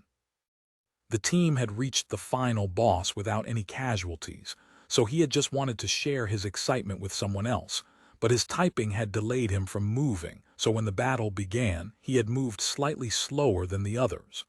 Who would have thought that this boss would be so ferocious and immediately start off by slamming his iron shovel down? Happy Sheep was upset. The boss battle had just begun. They hadn't cleared the dungeon yet. Why had he been so cocky? When a player died in a dungeon, the player wouldn't drop any equipment, but the player would still lose experience. Besides that, due to the vicious environment known as the Heavenly Domain, when a player revived, the player would be at full health without any loss in stats. Tomb in the Sky was located in the air and could only be reached through several teleportation formations in the Heavenly Domain. When Happy Sheep revived, he was sent to the formation, which they had used to enter the dungeon. Happy Sheep discovered that he had been thrown into a group of players and immediately took up his guard. This was a basic survival skill in the heavenly domain. Being thrown into a group of players was just as dangerous as being thrown into a group of monsters. Soon afterwards, Happy Sheep saw the names on top of the players in the group and relaxed. These people were a team from Tyrannical Ambition's fifth branch. Right now, they were sitting or standing near the teleportation formation. No one said anything. They didn't seem too energetic. Happy Sheep was from the fourth branch. These players were from the fifth branch. They could be considered part of the same family, so he didn't need to worry about them eyeing his equipment. However, after seeing their names, Happy Sheep wasn't happy either, especially towards one of the knights amidst the group. When the knight saw Happy Sheep revive amongst their group, he immediately got up. He swayed over as he circled Happy Sheep several times. "What are you doing?" Happy Sheep shouted, but his tone of voice sounded like he was showing strength on the outside while actually being weak on the inside. "Did I see wrong?" This knight circled around a few times and stood still after hearing Happy Sheep shout, "Isn't this team captain Happy Sheep? I heard that you guys reached Tomb in the Sky's final boss without losing any players. How come I see you here? Let me see. The time it's been since you talked to me. DMN, it's been half a minute." Did the boss instantly kill the great Happy Sheep? Happy Sheep wanted to cry. This was why he didn't feel happy. Because this guy was the person he had just shared his excitement with. Tyrannical Ambition's fifth branch team captain Wolfhead. The system might not recognize the fourth and fifth branch as a single guild, but everyone was still under tyrannical ambition. They were all fans of Team Tyranny too, so they all treated each other as members of the same guild. However, the teams of the branch guilds liked to compete with each other. It was similar to how different groups in the same company competed with each other. This dungeon progress was one place where they competed in. Happy Sheep's team and this wolf team had similar progress percentages from the very beginning. Both of them were stuck in Tomb in the Sky, so they had always viewed each other as rivals. Today, with the help of unrivaled Super Hottie, not a single player had died before reaching the final boss. He felt like this was definitely an astonishing accomplishment, so he had gone and shared the news with his competitor. Who knew that today truly would be a day where history was created? The team captain Happy Sheep was the first casualty of the team. Even worse, after dying, he dropped right into Wolf's team. He didn't even know if Wolfhead had even finished reading about the excitement he had shared before he landed in their team. Happy Sheep really wanted to log out, but he still wanted to keep up with the situation in the dungeon. He could only grit his teeth and wait for the results. Facing Wolfhead's questioning, Happy Sheep felt grim. He coldly humphed and shifted topics. "What are you guys doing? Are you planning on entering the dungeon or preparing to exit the dungeon?" His words were obviously to prick at Wolfhead's sore spot. Today was the day before Tomb in the Sky refreshed. Teams would finish their dungeon run and then review it today. If they were gathered at the entrance, it could only mean they had come out after dying.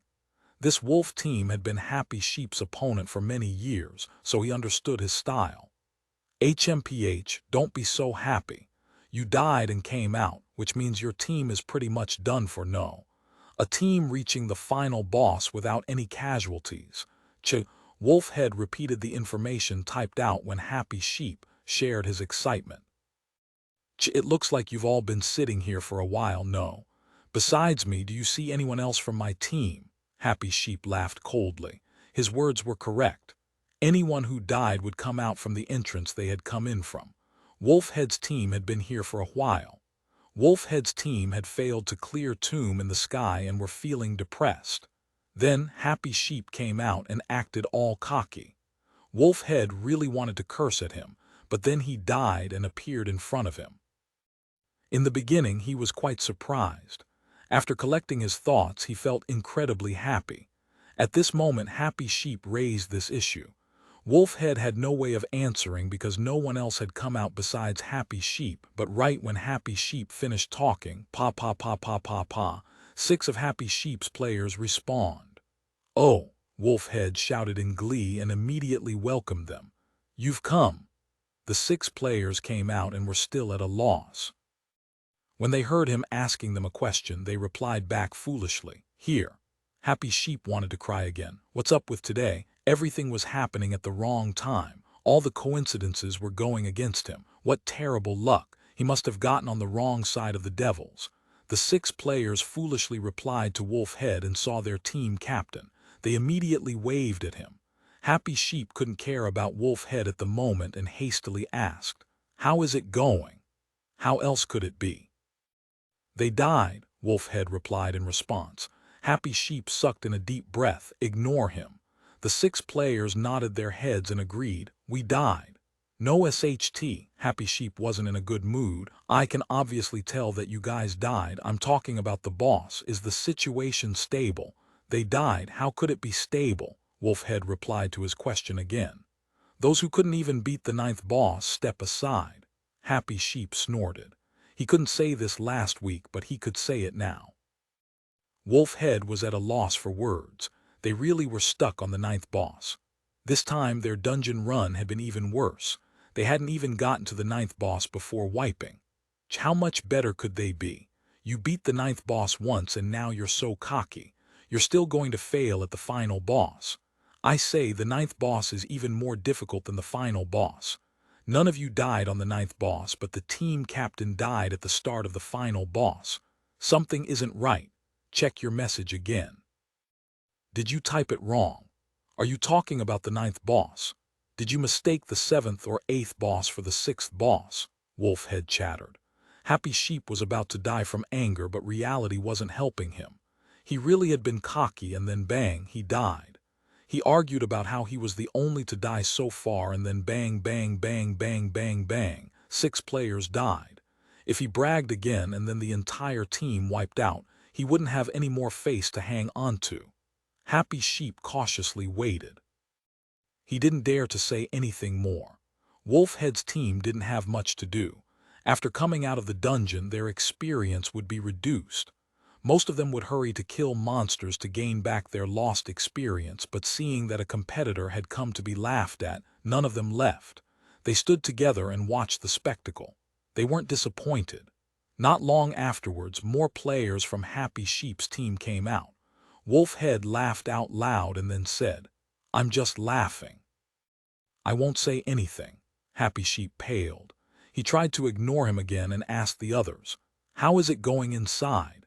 He could have asked the people inside directly, but he was afraid that his message would hinder the people concentrating inside, so Happy Sheep only asked the people who had died and exited. If everyone follows what that guy says, there shouldn't be any problems. One of the players who had come out felt like their reply was quite smart, but it made Happy Sheep and the other 6 roll their eyes. They misunderstood his reply and thought he was making fun of them. They thought it was obvious that he died because he didn't listen to directions. How could they know that this time the people had died because they hadn't listened to unrivaled Super Hottie's orders and tried to be heroic? "At this rate, we'll only be here for 2 more minutes. You won't hold us up," Wolfhead laughed. Happy Sheep was just a cleric. If he wasn't, he would have challenged Wolfhead to a duel on the spot. "I say, Big Head, your team wiped out, so how can you be so cocky? Hurry up and go gain your experience back." Happy Sheep didn't reply when one of his team members replied, "There's no hurry for that.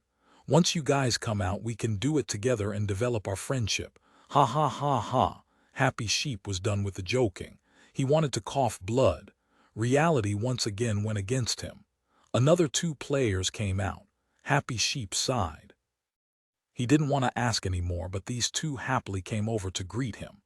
"The situation is looking good. It's already stable." Their reply made him very happy. The King's Avatar, Chapter 571, Chapter 571, Dungeon Clear or Wipe Out. The situation is pretty good. Even though Happy Sheep sounded happy, he felt uneasy. He held the same feelings as Wolfhead. If the situation was good, why were people coming out wave after wave? Yeah, it's very good. Two of the players affirmed.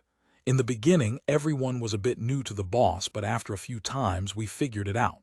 That guy warns us very promptly. As long as we follow his orders, we'll definitely clear the dungeon. These words made Happy Sheep red in the face. In the end, he asked, "Then what's up with you two? It's hard to avoid accidents from happening." The two people's faces also turned red. I see, I see. Happy Sheep expressed his understanding. After all, this was the final boss of a 100-player dungeon.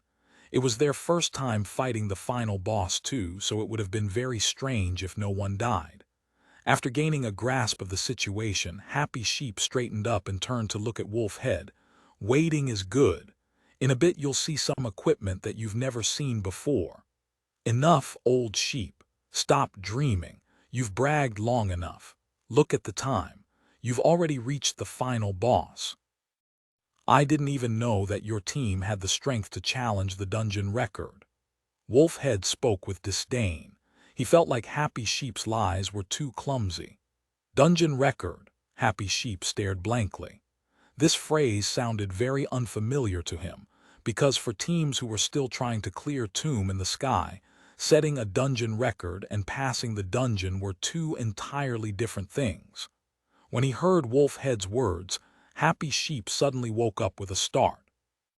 He checked the time and then checked the dungeon record rankings. His teammate was faster though and had already finished checking. He sighed in regret. It's already too late. At this moment, Happy Sheep looked at the dungeon record rankings. He estimated their start time and confirmed that they wouldn't be able to beat it this time around. However, they had already gotten to the final boss, so they were relatively close to the record. This was quite impressive already. It had to be known that compared to the elite teams of top guilds, which had beaten this dungeon long ago, their teams weren't on the same level. Even so, they were still able to achieve such a fast time. If everyone had their equipment upgraded by a level, would they have been able to beat the dungeon record? Happy Sheep was a bit disappointed for a moment. Even though he was the team captain for a branch of a top guild like Tyrannical Ambition, he had never thought that he would ever have the chance to even get close to a dungeon record. Whether it was based on skill or equipment, their team was way too far off. Suddenly, he asked himself how this could have even happened. It was obvious. It was because of a single knight, unrivaled super hottie. This knight, with completely garbage equipment, had actually raised their team's strength by such a degree. If someone told Happy Sheep this was going to happen before the dungeon had started, even if that person beat him to death, he still wouldn't believe it, but now reality was unfolding before his eyes. His team instantly became so exceptional. If this transformation wasn't because of unrivaled super hottie, what other reason could it be? Happy Sheep had a heap of thoughts in his head. On one hand, he felt happy to have this kind of expert help him. On the other hand, he understood that this expert wasn't considered a part of their team. Suddenly, he thought of the order that the guild leader had given him. He couldn't say unrivaled super hottie was trash and then secretly keep him in the team. His lie would be seen through too easily. In the end, he would need to report unrivaled super hottie's strength to the guild leader. With the performance that unrivaled super hottie had given, there was no way the guild would let him stay in Happy Sheep's team.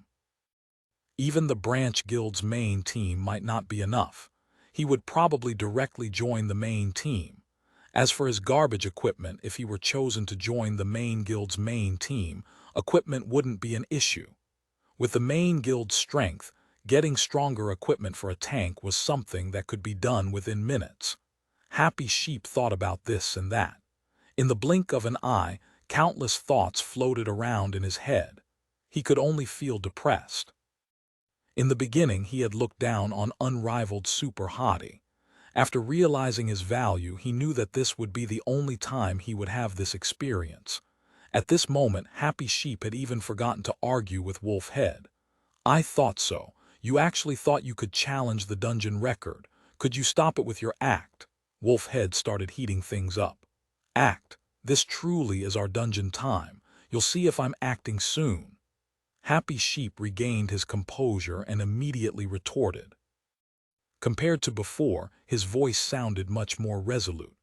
After understanding unrivaled Super Hottie's value, Happy Sheep felt confident that clearing Tomb in the sky today wouldn't be a problem. Ha ha ha, you won't even admit your lies. Did you not plan out your bragging? Let this brother count how many holes you have in your lie. Wolfhead said, First, how long has it been since you started the dungeon? And you're saying that you've already reached the final boss. Old Sheep, do you think it's my first time running Tomb in the Sky? Second, Tomb in the Sky's hardest boss is the ninth one. You actually claim that no one died there, and yet so many have already died on the final boss. How do you expect me to believe that? Ha ha, it's up to you whether or not you want to believe me. At least while your team got wiped out, the majority of my team are still fighting in the dungeon. Happy Sheep said. Ha ha, today my team didn't do so well. I'll admit it, but your childish lies as attempts to make me jealous are too outlandish. No, Wolfhead said. Today you really will be jealous. We're about to clear the dungeon. Happy Sheep didn't care about the risk of not actually beating the final boss. Wolfhead's words had gotten to him and he lost his patience. When he thought about how this incredible knight wouldn't be able to stay in his team, Happy Sheep only felt more terrible. Oh really? Then I'll wait. I'll wait for you to make me jealous. Wolfhead continued to look at him in disdain. Happy Sheep ignored him and waited with his teammates for the news. Second after second passed. Besides the two who had just died, no one else came out. Happy Sheep was naturally joyful. It meant the situation was under control. When Wolfhead saw no one from Happy Sheep's team dying, he suddenly felt uneasy. He felt like his analysis was completely correct. But after hearing Happy Sheep talk about it with his teammates, why did it seem like Happy Sheep had some sort of expert help him today? But the problem was Wolfhead knew Happy Sheep's skill. What type of expert could bring his team up by such a degree? Wolfhead couldn't imagine it. He still felt like Happy Sheep was only doing well in this run, so he exaggerated a bit. How could he believe that his team really did make a breakthrough? After a while, players from other teams came out. Only a few were from Happy Sheep's team. None of them brought bad news. All of them expressed how they died because they had been careless. The situation was stable. Unrivaled Super Hottie said the crucial moment is when the boss starts going berserk at 10% health. Once we pass that obstacle, there won't be any more problems. What percentage was the boss's health before you died? We were just about to get there when I died. One person said. As soon as he finished, shua shua shua shua, another 10 players of different classes from Happy Sheep's team came out. Happy Sheep suddenly felt his chest tighten. Naturally, Wolfhead laughed with glee. Ha ha ha, what's wrong? You couldn't hold on. It seemed pretty peaceful before. Were you guys killing off the small mobs? Now it's the boss. Are you finally at the 9th boss yet? What's the situation? Happy Sheep ignored Wolfhead and hastily asked the 10 who had come out. Enraged, how fierce. The 10 who came out replied. Before the enraged stated, unrivaled Super Hottie explained to them in detail what to watch out for, but as soon as the boss became enraged, 10 of them were unable to keep up and died.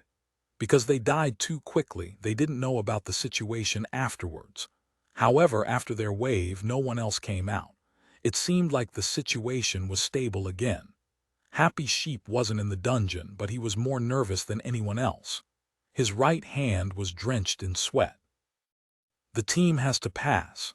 Happy Sheep prayed because he knew that after this run, there was no way unrivaled Super Hottie would continue staying in Happy Sheep's team.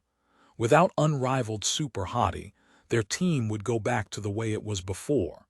They would probably be stuck on the 9th boss again. With Wolfhead acting so savagely today, he had to slap him back. If it returned to their previous competition, then no one knew who would beat the dungeon first.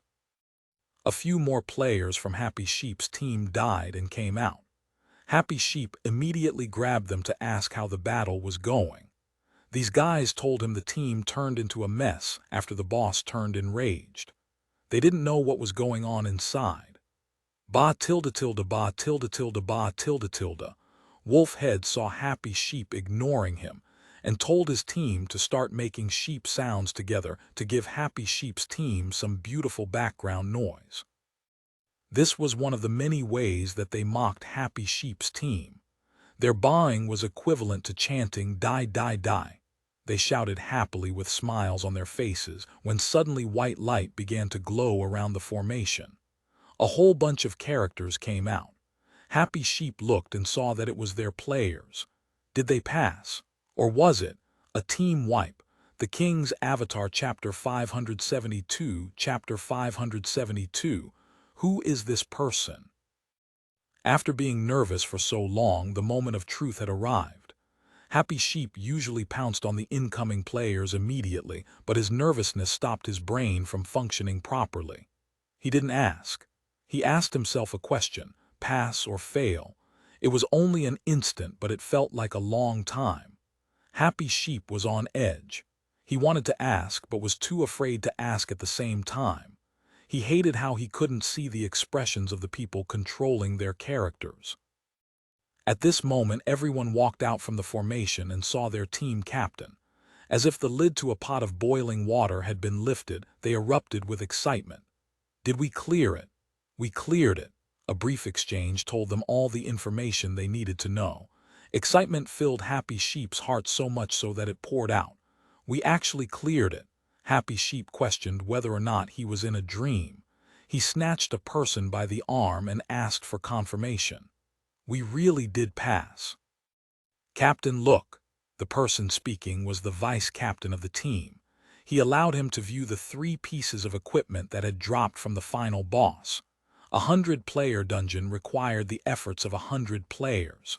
The rewards would obviously be much greater than the rewards from a smaller dungeon.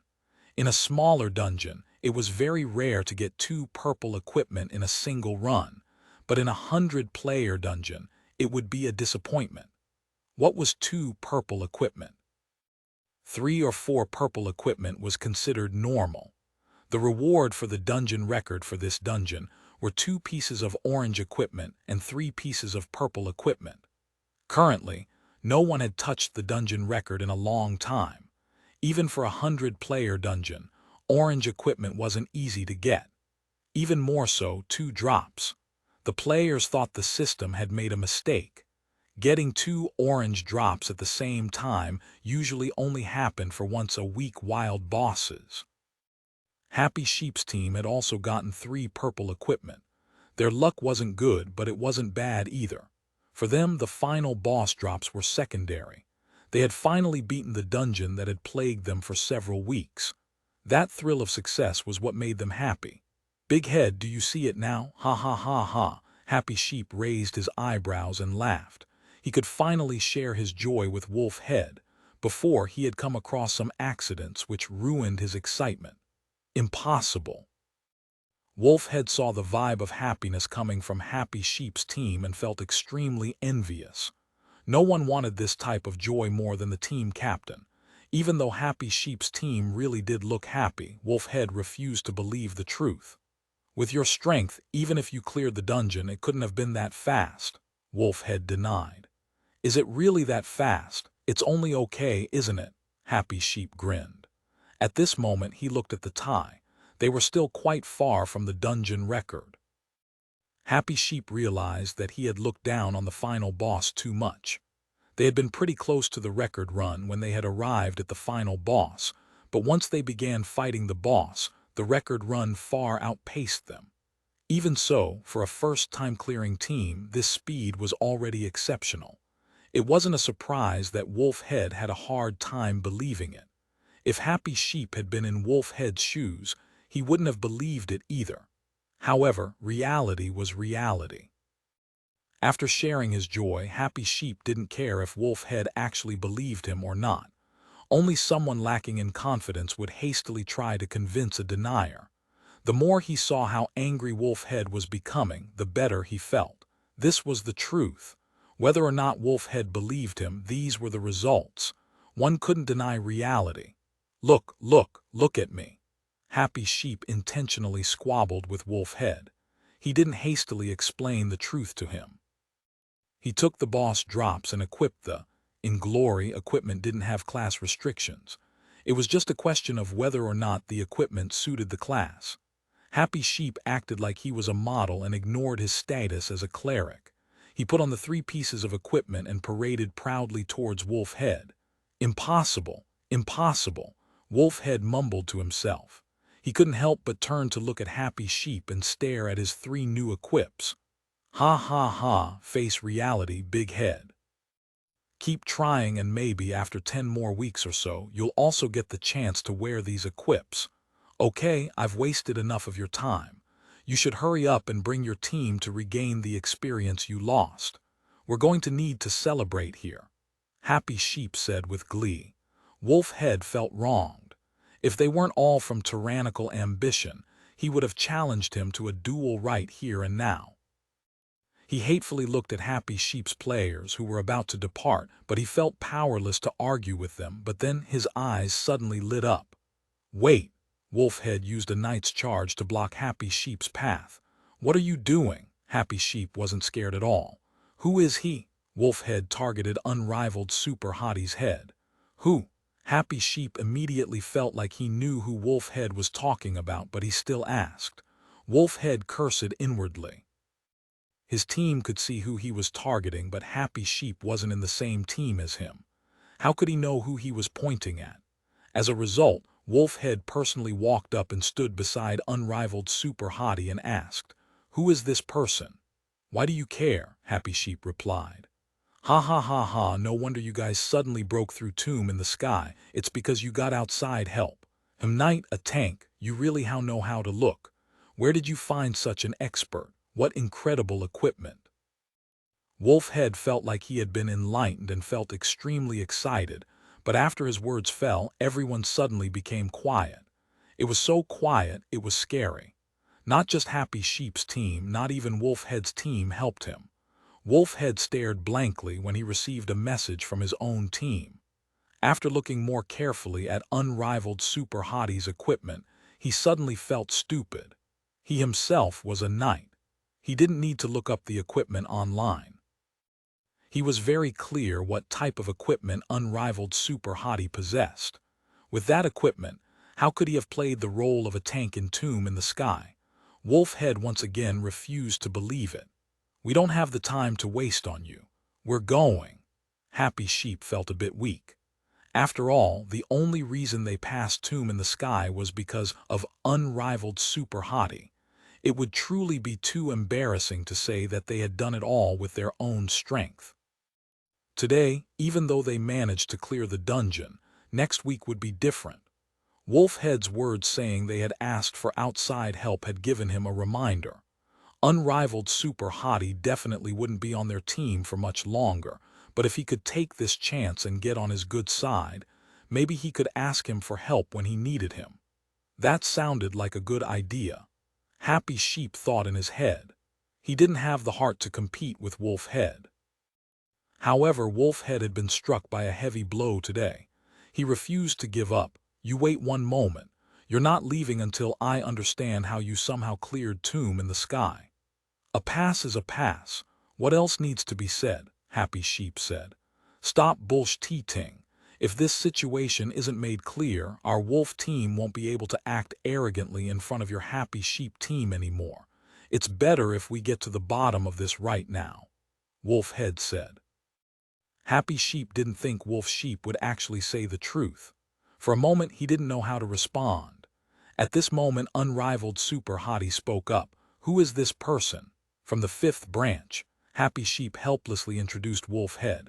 "Ha, what a cute name," unrivaled Super Hottie laughed. "What an arrogant name," Wolf Sheep retorted. "It's so. With your name, no one would be able to forget it. I've definitely never seen you in Happy Sheep's team before," Wolfhead said.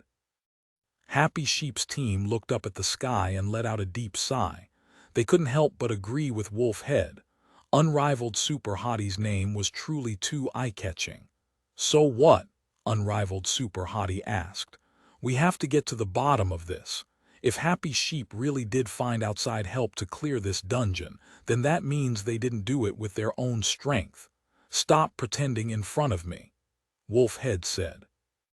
Oh, if you're talking about me, I haven't joined the guild yet, but I guess I count as a part of their team, Unrivaled Super Hottie said. Happy Sheep was overjoyed and hastily added, Of course you count. You definitely count. You must count.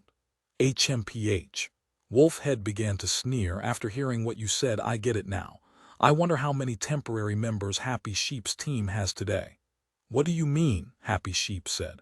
What does that mean? Stop joking with me. You think that you can clear the dungeon now with just one helper. You probably found 2 or 3 teams, no? Or did you hide their equipment? At least that right? Wolfhead glared in disdain. There are other experts on this team. I didn't see any. Unrivaled Super Hottie asked Happy Sheep. Happy Sheep didn't know how to reply. Even though Unrivaled Super Hottie had proved Happy Sheep didn't have any other outside help, what was he implying? For one of Tyrannical Ambition's branch guilds, their 100-player team should have quite a few experts, no?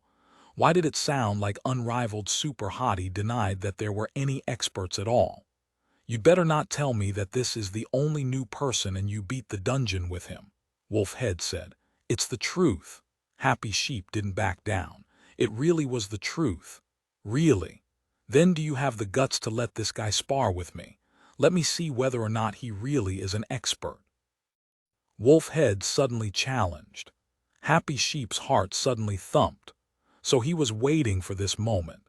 He wanted to do a round of PvP for them to see. The King's Avatar, Chapter 573, Chapter 573. Natural Night, it wasn't without reason that Wolfhead requested a challenge. Happy Sheep was also very clear on his reasons. If you looked at his character profile, you could clearly see that Wolfhead has fought a total of 50,000 arena matches, with a win rate of 75.49%. These statistics were enough to show that Wolfhead was obsessed with PK. A 75% win rate was also quite impressive. No one on Happy Sheep's team had such a record. Arena records were not hidden. Anyone could see them with a single click. Happy Sheep saw Wolfhead suddenly issue a challenge and immediately remembered that he hadn't seen Unrivaled Super Hottie's arena record yet. But when he checked, he was very disappointed. Unrivaled Super Hottie had only played 2,000 matches with a win rate of 30%. Compared to Happy Sheep's team, he would be placed dead last. After all, they were still members of a top guild like Tyrannical Ambition. A poor arena record didn't mean the players was a noob. There were many players who didn't like PvP and only enjoyed PvE. Truthfully speaking, with Unrivaled Super Hottie's display in the dungeon, Happy Sheep had a difficult time believing that this was his true arena record. Even though PvP and PvE were different, there were similar aspects to them. Those who were good in one area wouldn't be too far off in the other area. Even more so, this was the heavenly domain. In order to enter the heavenly domain, the player needed to pass the arena portion in the heavenly domain quest chain. To complete the arena part, the player needed to beat a certain number of players. However, Unrivaled Super Hottie's 34.25% win rate meant his character hadn't tasted victory after entering the heavenly domain. Or perhaps this person had absolutely no interest in PvP. Happy Sheep tried to estimate Unrivaled Super Hottie's chances. Compared to Wolfhead's arena record, the odds were way too unbalanced. Right when he was about to make an excuse, Unrivaled Super Hottie actually took the initiative to respond. Spar. That sounds good. PvP is actually my strong point. Are you serious? Happy Sheep blurted out after looking at Unrivaled Super Hottie's win rate in the arena. With a name like mine, I can't have any weaknesses. Unrivaled Super Hottie replied in a modest tone, making everyone speechless. Happy Sheep didn't know how to respond. Wolfhead had clearly looked at unrivaled Super Hottie's arena record. This guy's words and win rate were the complete opposite of each other. Along with this guy's name, Wolfhead had already judged this person to be a megalomaniac. He didn't poke any holes at the contradiction between unrivaled Super Hottie's words and arena record. He simply laughed. Then, how about we go for a round? No problem. Unrivaled Super Hottie immediately answered. I have a problem, Happy Sheep interrupted. Today, he had slapped Wolfhead's face. He wasn't about to give him a chance to bite back. Such an obvious risk had to be avoided. Even if unrivaled Super Hottie had a reason for his disgusting win rate, Wolfhead's arena record wasn't just for show. His win rate and total matches played clearly showed his skill. No one in Happy Sheep's team would be an opponent to him. This was one of the reasons as to why Wolfhead had always been so arrogant in front of them. In the dungeon, the progress between the two teams were about the same, but in PvP, Wolfhead had the advantage. Thus, when comparing the two teams, Wolfhead's team was slightly better, allowing Wolfhead to always feel satisfied. It hadn't been easy delivering a heavy blow to Wolfhead. Happy Sheep didn't want to give Wolfhead a chance to retaliate. Do you have any problems? Unrivaled Super Hottie and Wolfhead unexpectedly spoke in unison, causing Happy Sheep to turn and glare at Unrivaled Super Hottie. Unfortunately, the other side couldn't see his glares. Happy Sheep wanted to shout at him, asking which side he was on. You just came out of the dungeon and killed the boss, so you must be tired, Happy Sheep said. Not at all, it's nothing much, Unrivaled Super Hottie replied. Happy Sheep suddenly wanted to die when Wolfhead laughed out loud. This brother is so straightforward. Happy Sheep, don't be so disappointed. He was the one that said it himself. Those were all trivial matters. What I want to know is how a peerless expert who sees those as trivial matters will do against me. You misunderstand me, Unrivaled Super Hottie hastily said. Leading a new team to beating the final boss in this 100-player dungeon was quite difficult. What I meant was sparring with you is a trivial matter, Unrivaled Super Hottie corrected. Didn't I say before, PvP is my strong point, Unrivaled Super Hottie said in a serious tone. With his character's arena record, it was quite hard to believe his claims, but there might be other special reasons for it. Seeing his extremely confident manner, Wolfhead immediately became alert. This isn't your account. If this wasn't his account, then of course this character's arena record wouldn't represent his actual skill. It's my account, Ye Xiu replied, but I haven't played on it in a long time and let my friend use it instead. He brought my arena record way down. My real skill isn't at this level. Ye Xiu explained himself because he suddenly realized that he stood out way too much. He was supposed to be a spy. His background and strength should be mostly consistent. If his background and strength were too different, it would be suspicious. Ha ha ha ha, so it's like that. Then I'll play with you for a bit. Once Wolfhead heard his explanation, he immediately understood the situation. Unrivaled Super Hottie only had a total of 2,000 matches played. Many of those matches were played by his friend, which meant he only could have played a maximum of 1,000 matches. If he could get into the heavenly domain, his PvP skill shouldn't be that bad. But the problem was that if one looked at it in the heavenly domain, those who could pass the heavenly domain challenge were noobs in the heavenly domain. This guy was probably still looking at matters from the perspective of normal servers. He didn't realize the terror of the heavenly domain. Wolfhead laughed inwardly. Happy Sheep had been hoping Unrivaled Super Hottie had some sort of mysterious solution. How could he have expected such an answer? He thought the same thing as Wolfhead and started to panic. When he saw how Wolfhead kept on pressing in this matter, he tried to stop him, but Unrivaled Super Hottie was faster. Okay, should I find you a cleric? Happy Sheep looked up at the sky and let out a long sigh. This name truly represented him, but arrogance should have a limit, right? Bring a cleric. Wolfhead was slightly startled. Originally, he was about to lash out, but he suddenly had a change of thoughts and laughed. "Bring a cleric, 2 versus 1. "Sure," unrivaled super hottie exclaimed. "You're pretty smart," Wolfhead said. "You think so? If I bring a cleric and I win, then there's no way I can call that a victory, can I? He. Your request looks as if you're taking a risk, but in reality, you're putting yourself in an invincible position." "Oh, that's not right. You've definitely lost, so you're putting your team in an unlosable situation. You really care about the team, don't you?" Wolfhead said. Happy Sheep also stared blankly for a moment.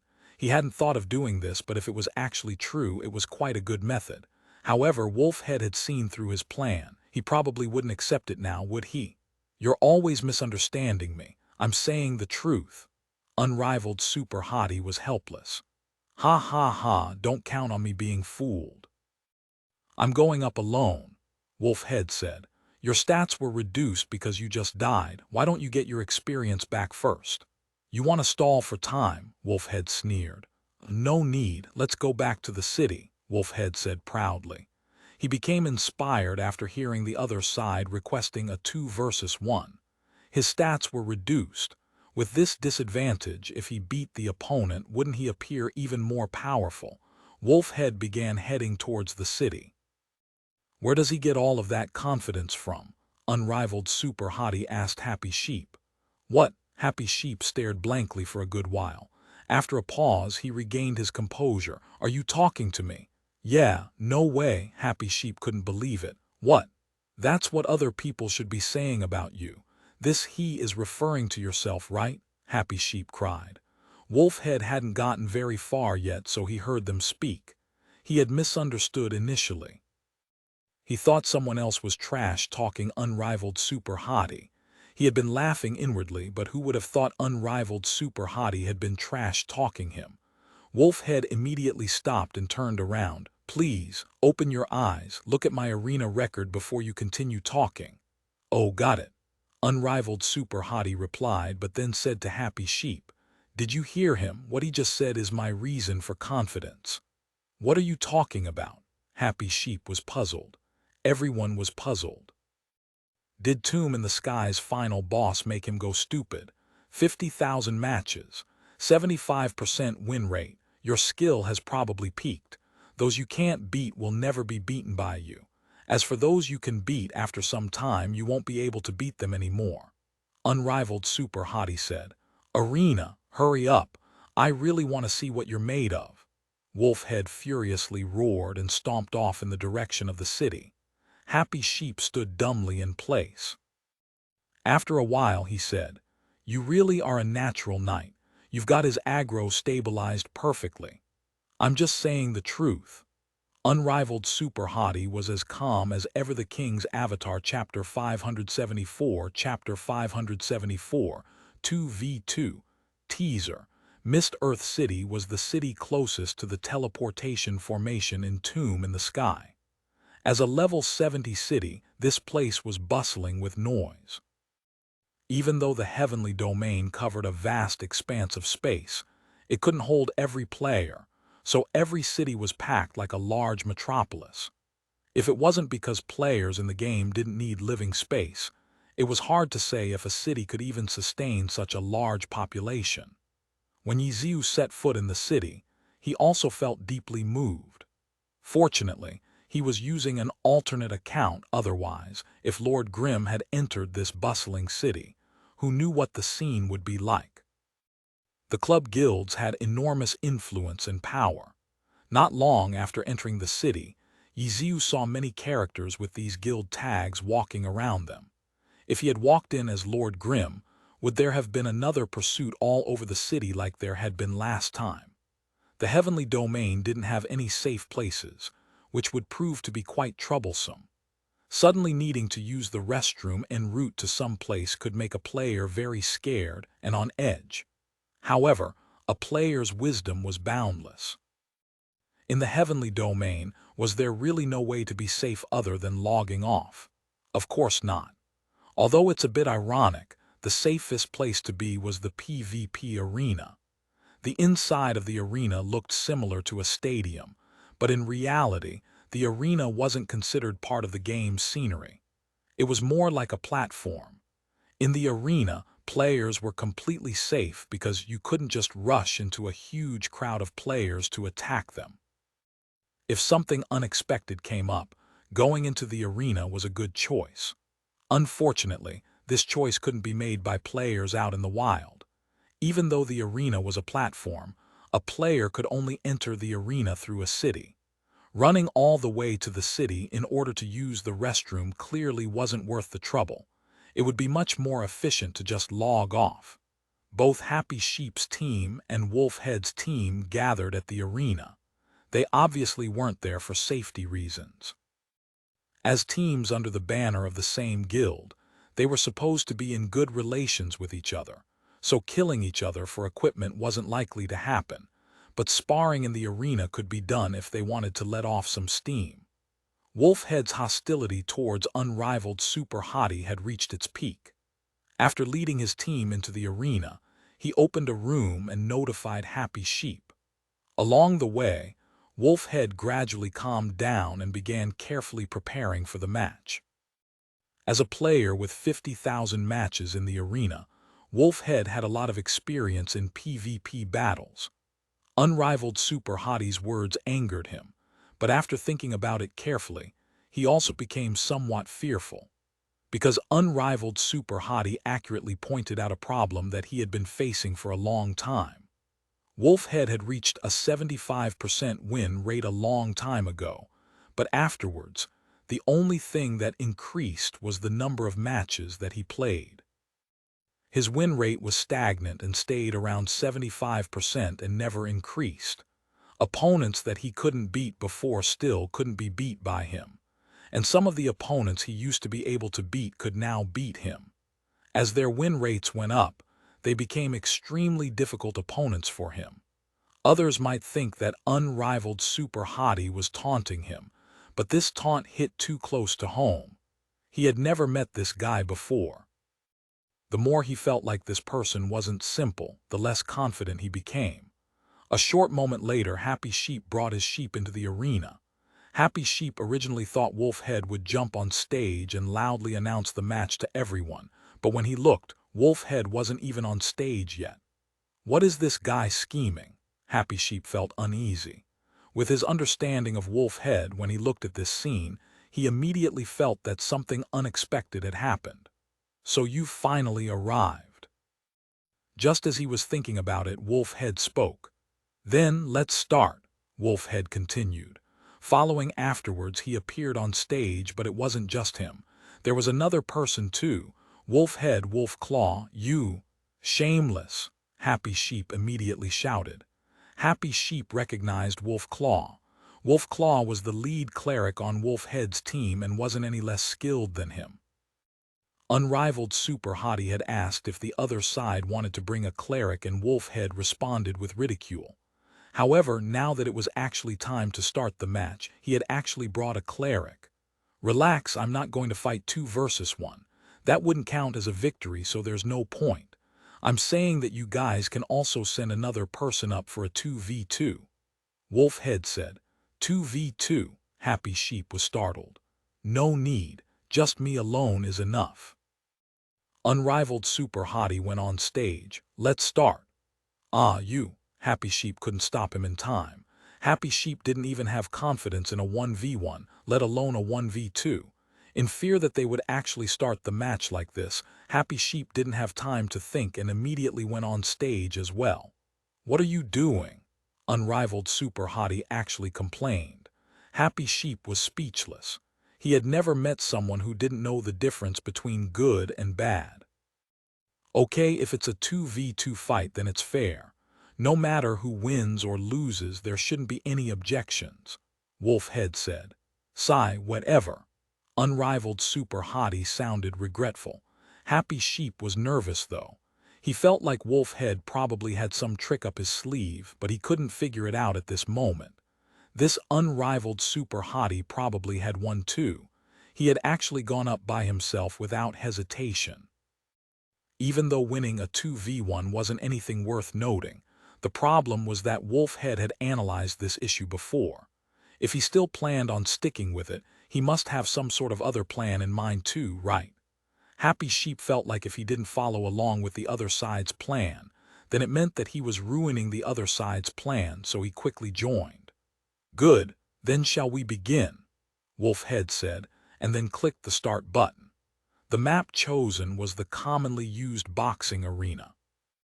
It was a rectangular map without any obstructions, but because it was a 2v2 match, the boxing arena expanded to accommodate, so it appeared a lot larger than normal. What is he scheming? Happy Sheep's mind was still occupied by this question. The scene changed into the boxing arena. Wolfhead made the first move and directly charged at him. It was a 2v2 and both teams had a knight and cleric. Without a doubt, the first priority target would be the clerics. Wolfhead didn't even give a greeting and directly rushed at him. Right when he thought he had seized the initiative, he heard someone curse from behind him, "FCK." What? Wolfhead couldn't turn his head around while charging forward, but up ahead, why was it only Happy Sheep in front of him? Could it be that guy started moving towards Wolf Claw before he started moving? Right when Wolfhead had this thought, his character reached Happy Sheep. Happy Sheep was also distracted and was unable to dodge. He was hit by the charge and sent flying. Wolfhead hastily looked back. Sure enough, unrivaled Super Hottie had also charged at the cleric, even faster than he had. Happy Sheep had only just been sent flying, but Wolf Claw was already on the ground. How did he do it? Wolfhead was experienced, though. As he thought about this question, he paid attention to unrivaled Super Hottie's and Wolf Claw's positions. It wasn't a distance that charge could cover. Wolfhead was familiar with the equipment that knights used, so he knew that unrivaled Super Hottie didn't have any equipment that increased charge's distance. If he started his skill from his initial position, unrivaled Super Hottie must have moved a distance after using charge. When he saw Wolf Claw crashing into the ground, Wolfhead immediately thought, could he have used a charge and then followed up with a small jump into Heroic Leap?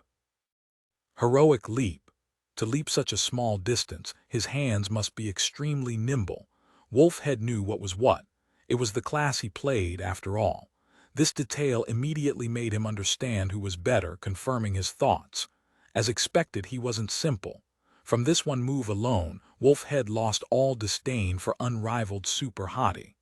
Happy Sheep had fallen under his hand, but unrivaled Super Hottie didn't even blink in their direction. He just continued to attack Wolf Claw. Wolfhead turned around and headed over to rescue him. Happy Sheep, who had been thrown to the side, wanted to cry. He was the cleric, so why didn't he feel protected?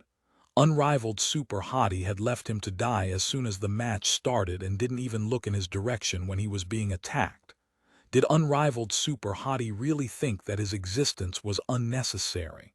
But Happy Sheep's goal was still victory. After healing himself, he prepared to help unrivaled Super Hottie out. Wolfhead quickly dashed back and used a provoke in order to force unrivaled Super Hottie to stop attacking Wolf Claw. A white glow surrounded unrivaled Super Hottie. He actually activated Knight's Spirit at this time. Wolfhead was surprised. He didn't quite understand. If he didn't want to be influenced by provoke, he simply needed to activate Calm like water. Under Calm like water's effects, he could dispel provoke as well as status effects, such as fear and confusion. However, Knight's Spirit didn't have any effect. Just as Wolfhead was puzzled, he saw the provoked unrivaled Super Hottie turn around and head towards him. Provoked players couldn't attack in any other direction except towards the provoker. However, the player could still move around freely. As a result, provoke stopped unrivaled Super Hottie from attacking Wolf Claw, but Wolfhead would need to face the enemy's unknown attack. Because the enemy was locked on, the enemy didn't need to waste the efforts of looking around.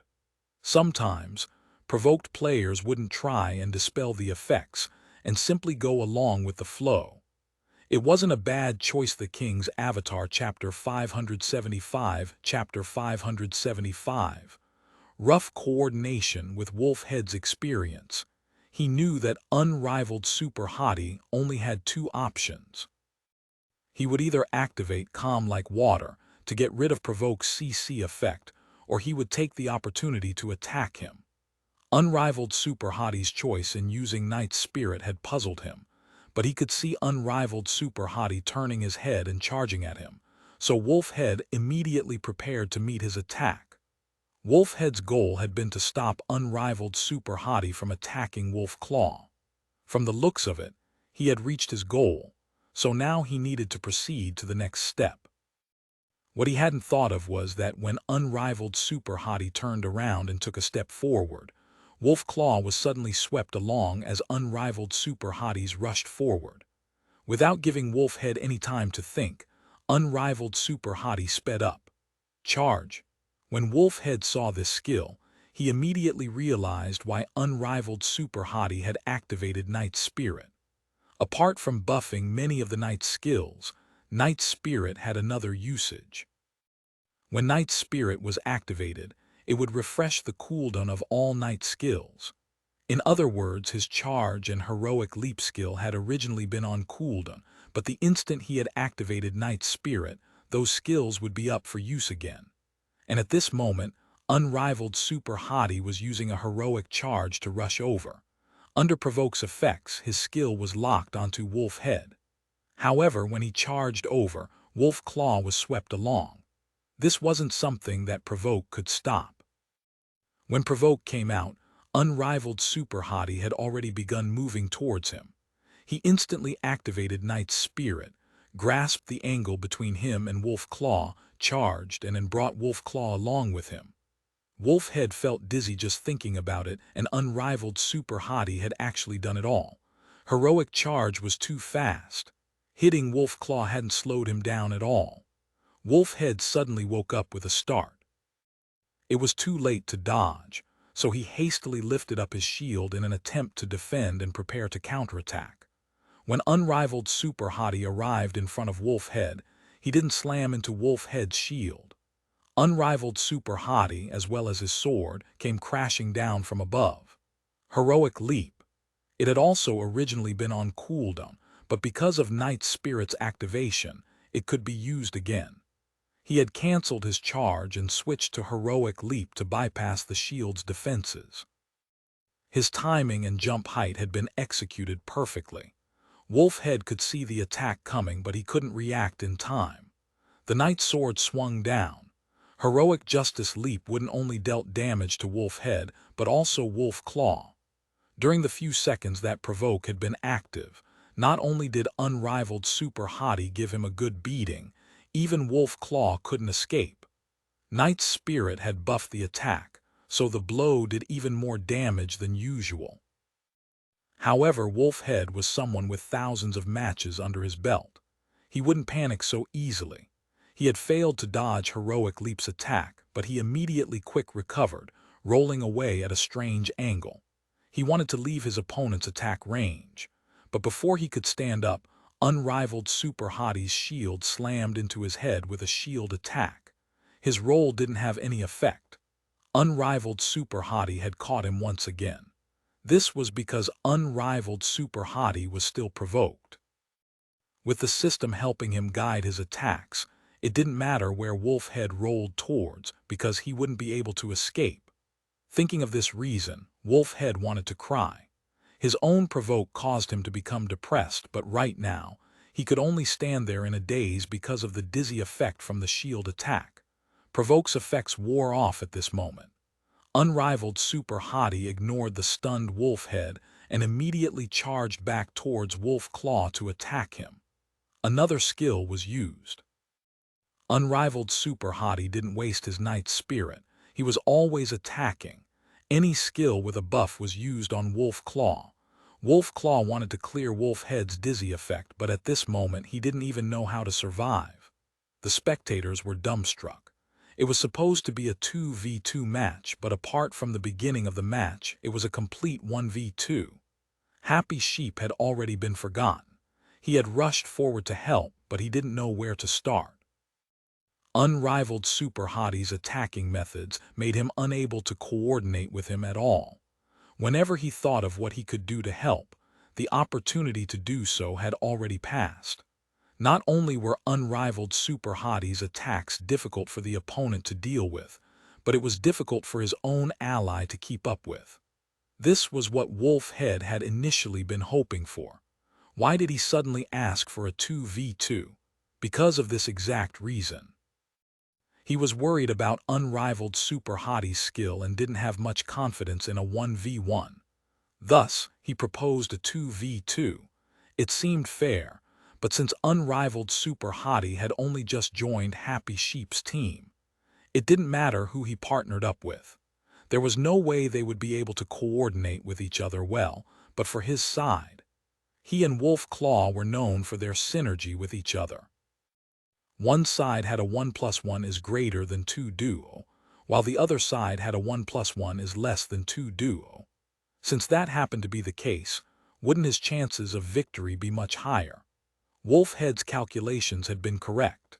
Right now, unrivaled Super Hottie and Happy Sheep didn't have any sort of synergy with each other, but what he hadn't expected was that unrivaled Super Hottie could crush the two of them single-handedly, letting him bring a cleric for a 1v2. He hadn't been joking. After the dizzy effect wore off, this notion was firmly rooted in Wolfhead's mind. Unrivaled Super Hottie continued to attack Wolf Claw, as if he had forgotten the duration of the dizzy status effect from shield attack. Wolfhead just stood on the sidelines in a daze. If he tried to go after Happy Sheep, he wouldn't be able to kill him before unrivaled Super Hottie killed Wolf Claw, and it would become a 2v1 situation. Wolfhead could only charge towards unrivaled Super Hottie in an attempt to rescue Wolf Claw from death. He activated Knight's Spirit and prepared to launch a chain of attacks. Soon, his first attack hit unrivaled Super Hottie's body. He felt a bit surprised at how smoothly everything had gone. Wasn't it a little too easy? Against such a skilled expert, Wolfhead's first attack had been a cover-up. He was thinking about how he should react to his opponent's retaliation. Then he thought about how he should chain his attacks and gain control of the situation to rescue Wolf Claw. However, unrivaled Super Hottie didn't do anything. He just took the cover-up attack, which didn't deal that much damage. Could this guy not care about defending? Wolfhead suddenly felt like this might be the case. It was a common bad habit for PvE players. In PvE, players held the initiative. If the player couldn't solo the boss, then they would bring a team next time, but in PvP, a player could only rely on his or her own efforts to beat the opponent.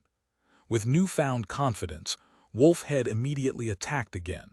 Sure enough, unrivaled Super Hottie let the attack hit him. Ha ha ha ha, so it's like this. Wolfhead was delighted and threw out skill after skill. The scene suddenly looked very strange, which made all of the spectators confused.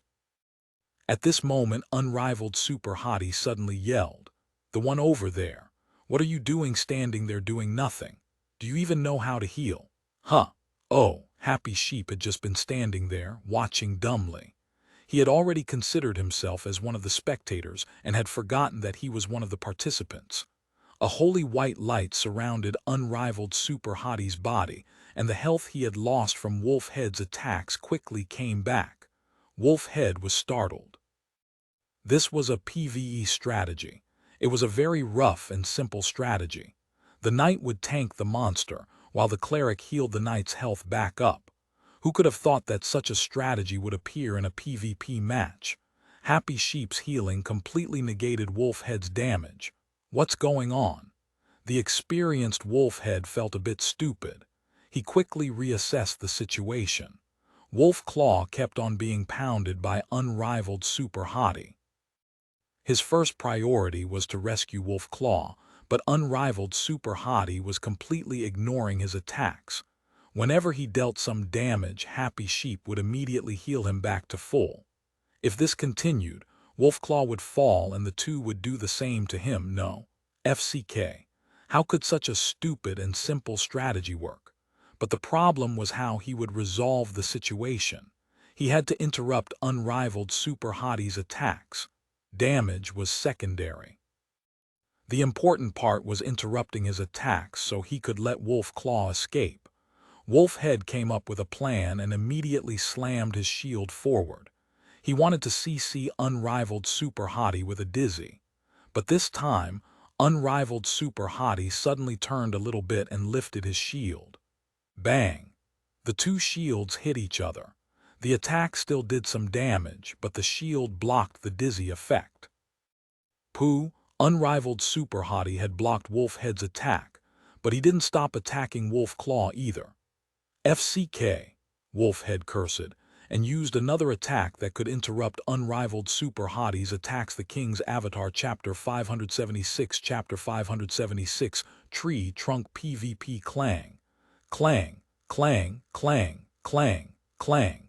Repeating ceaselessly, the same sound evoked different emotions in the spectators' ears. To the players from Happy Sheep's team, this sound only brought joy to their hearts.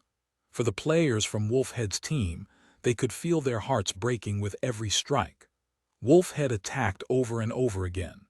Unrivaled Super Hottie ignored all of the strikes that only dealt damage. However, every attempt to interrupt his attacks was blocked by his shield. As a result, all of Wolfhead's efforts were wasted.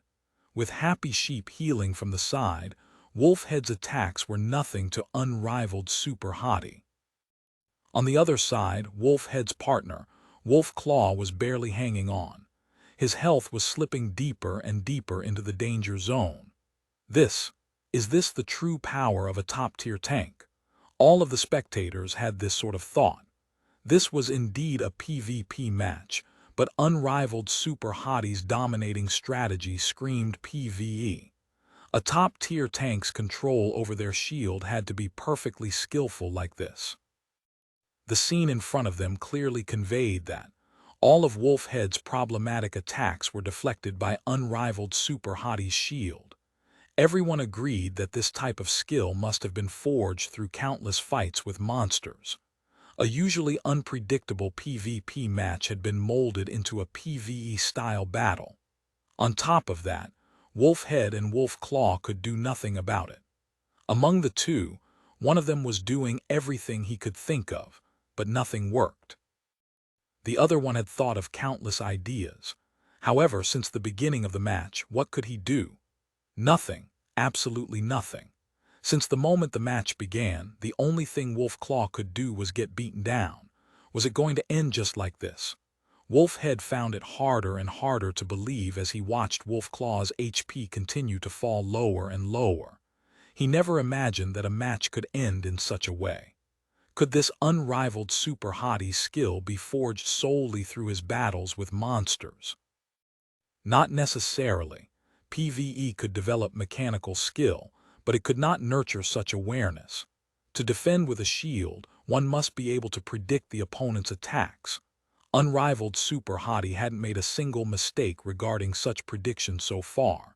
This alone was enough to prove the vast amount of PvP experience he had. The problem was that he only had around 2,000 arena matches. Some of those were even fought by other people. How could he possibly have gathered any experience? Or did it mean that his PvP experience was accumulated in the wild?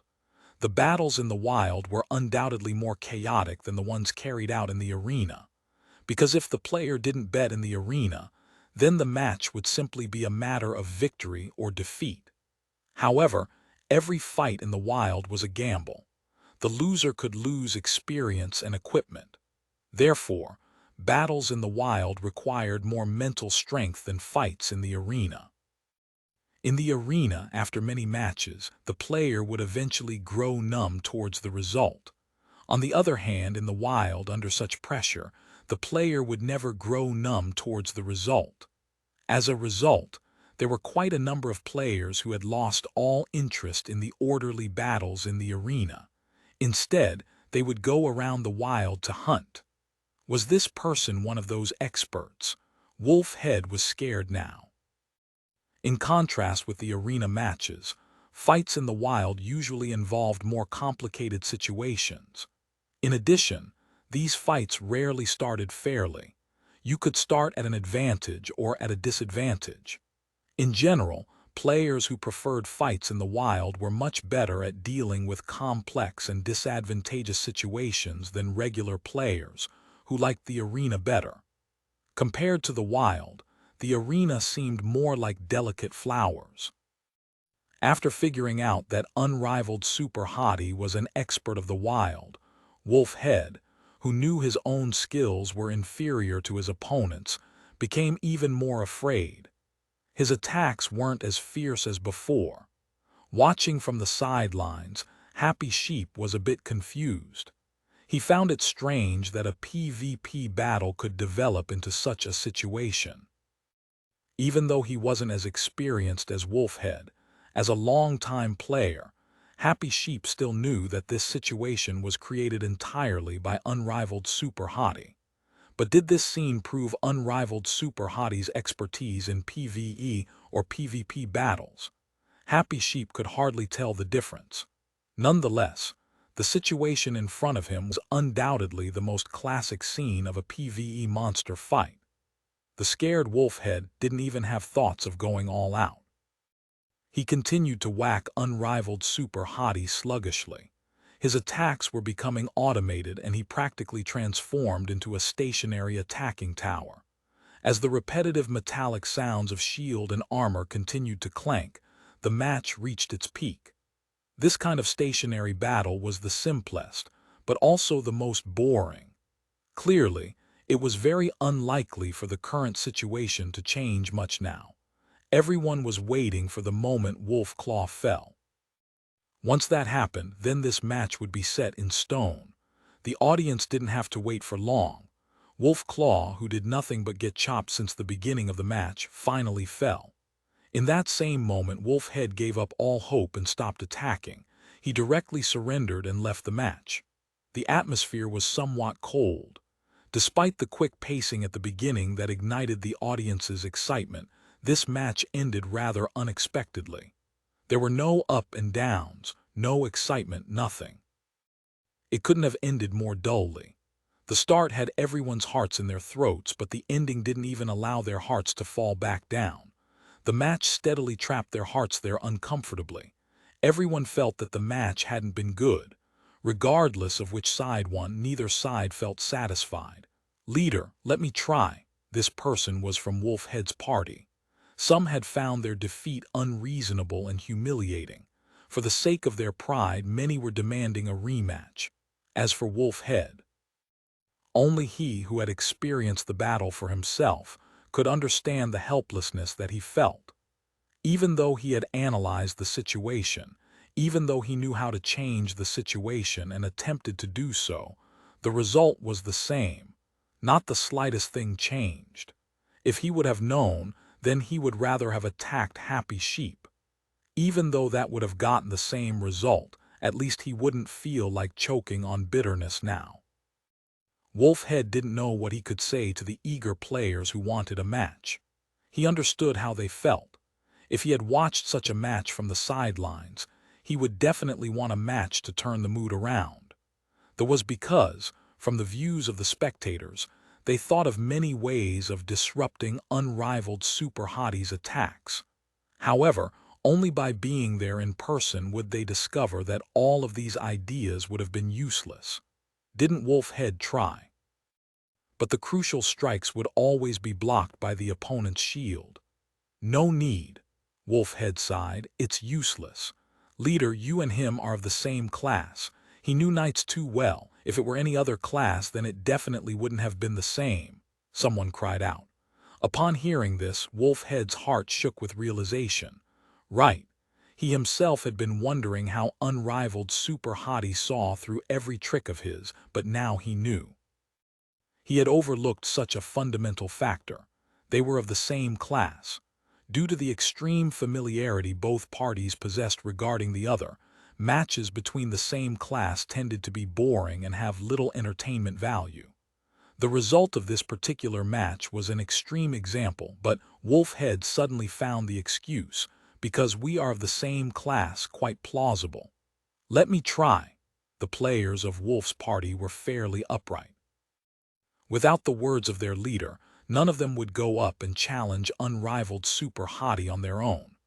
Meanwhile, on Happy Sheep's side, things were unusually quiet. Although they had won the match, it had not been a glorious victory. With no dramatic ambience to speak of, it was as if all that happened was a weak monster that guarded the gateway of a dungeon had been killed. If everyone started cheering in delight, the scene would be rather weird.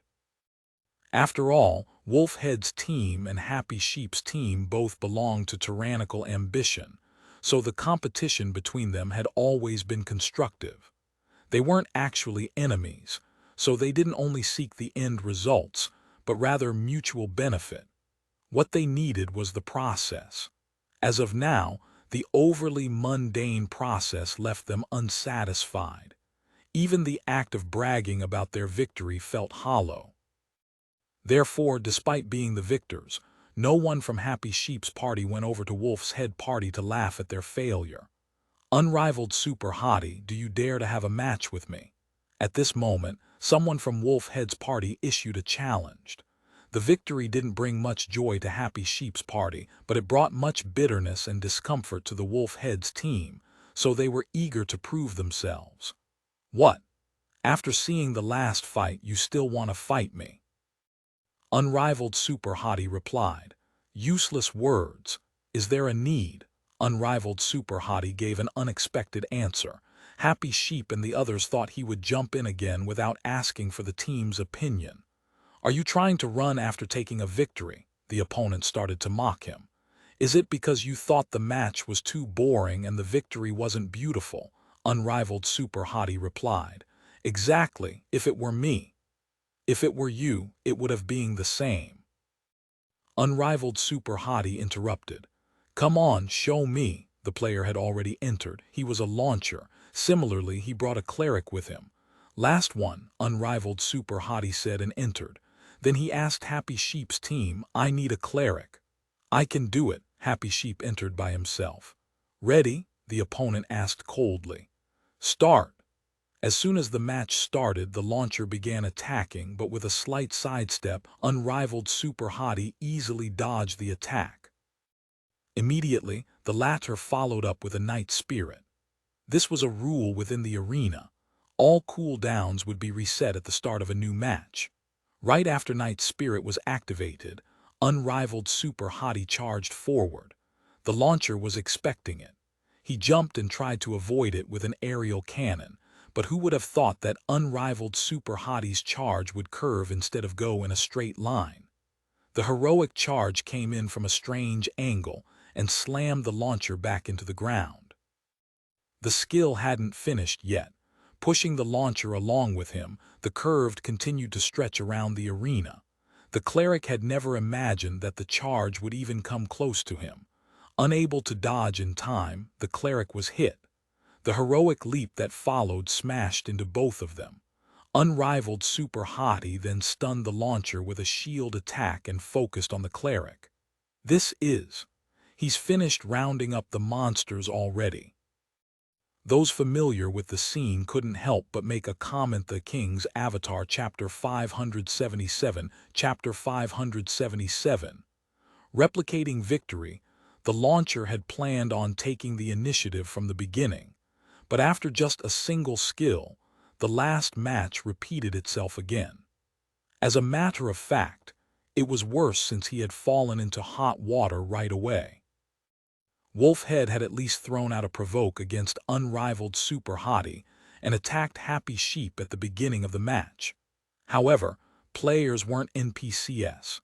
Even though the cleric was entirely powerless under Unrivaled super hottie's control, the launcher would be cleared of the stunned state eventually. Wolfhead's players were brainstorming on how to deal with this type of situation. Meanwhile, the launcher was preparing for his next move. The moment the stun duration ended, the launcher retread by using an aerial fire. As expected, Unrivaled super hottie paid no attention to him. Then, the launcher propped his cannon on his shoulder. With a blue flash, an X-1 extruder missile came flying out from the cannon's barrel some distance away. Glory had numerous skills with various CC effects, and blocking with a shield could negate many of those effects, but not all of them. X1 Extruder's effect of attracting the target, then dragging the target away was one of these spells. The launcher clearly knew this, so he started off with this move that would render the shield's block ineffective, wondering what unrivaled Super Hottie could possibly do to counter it.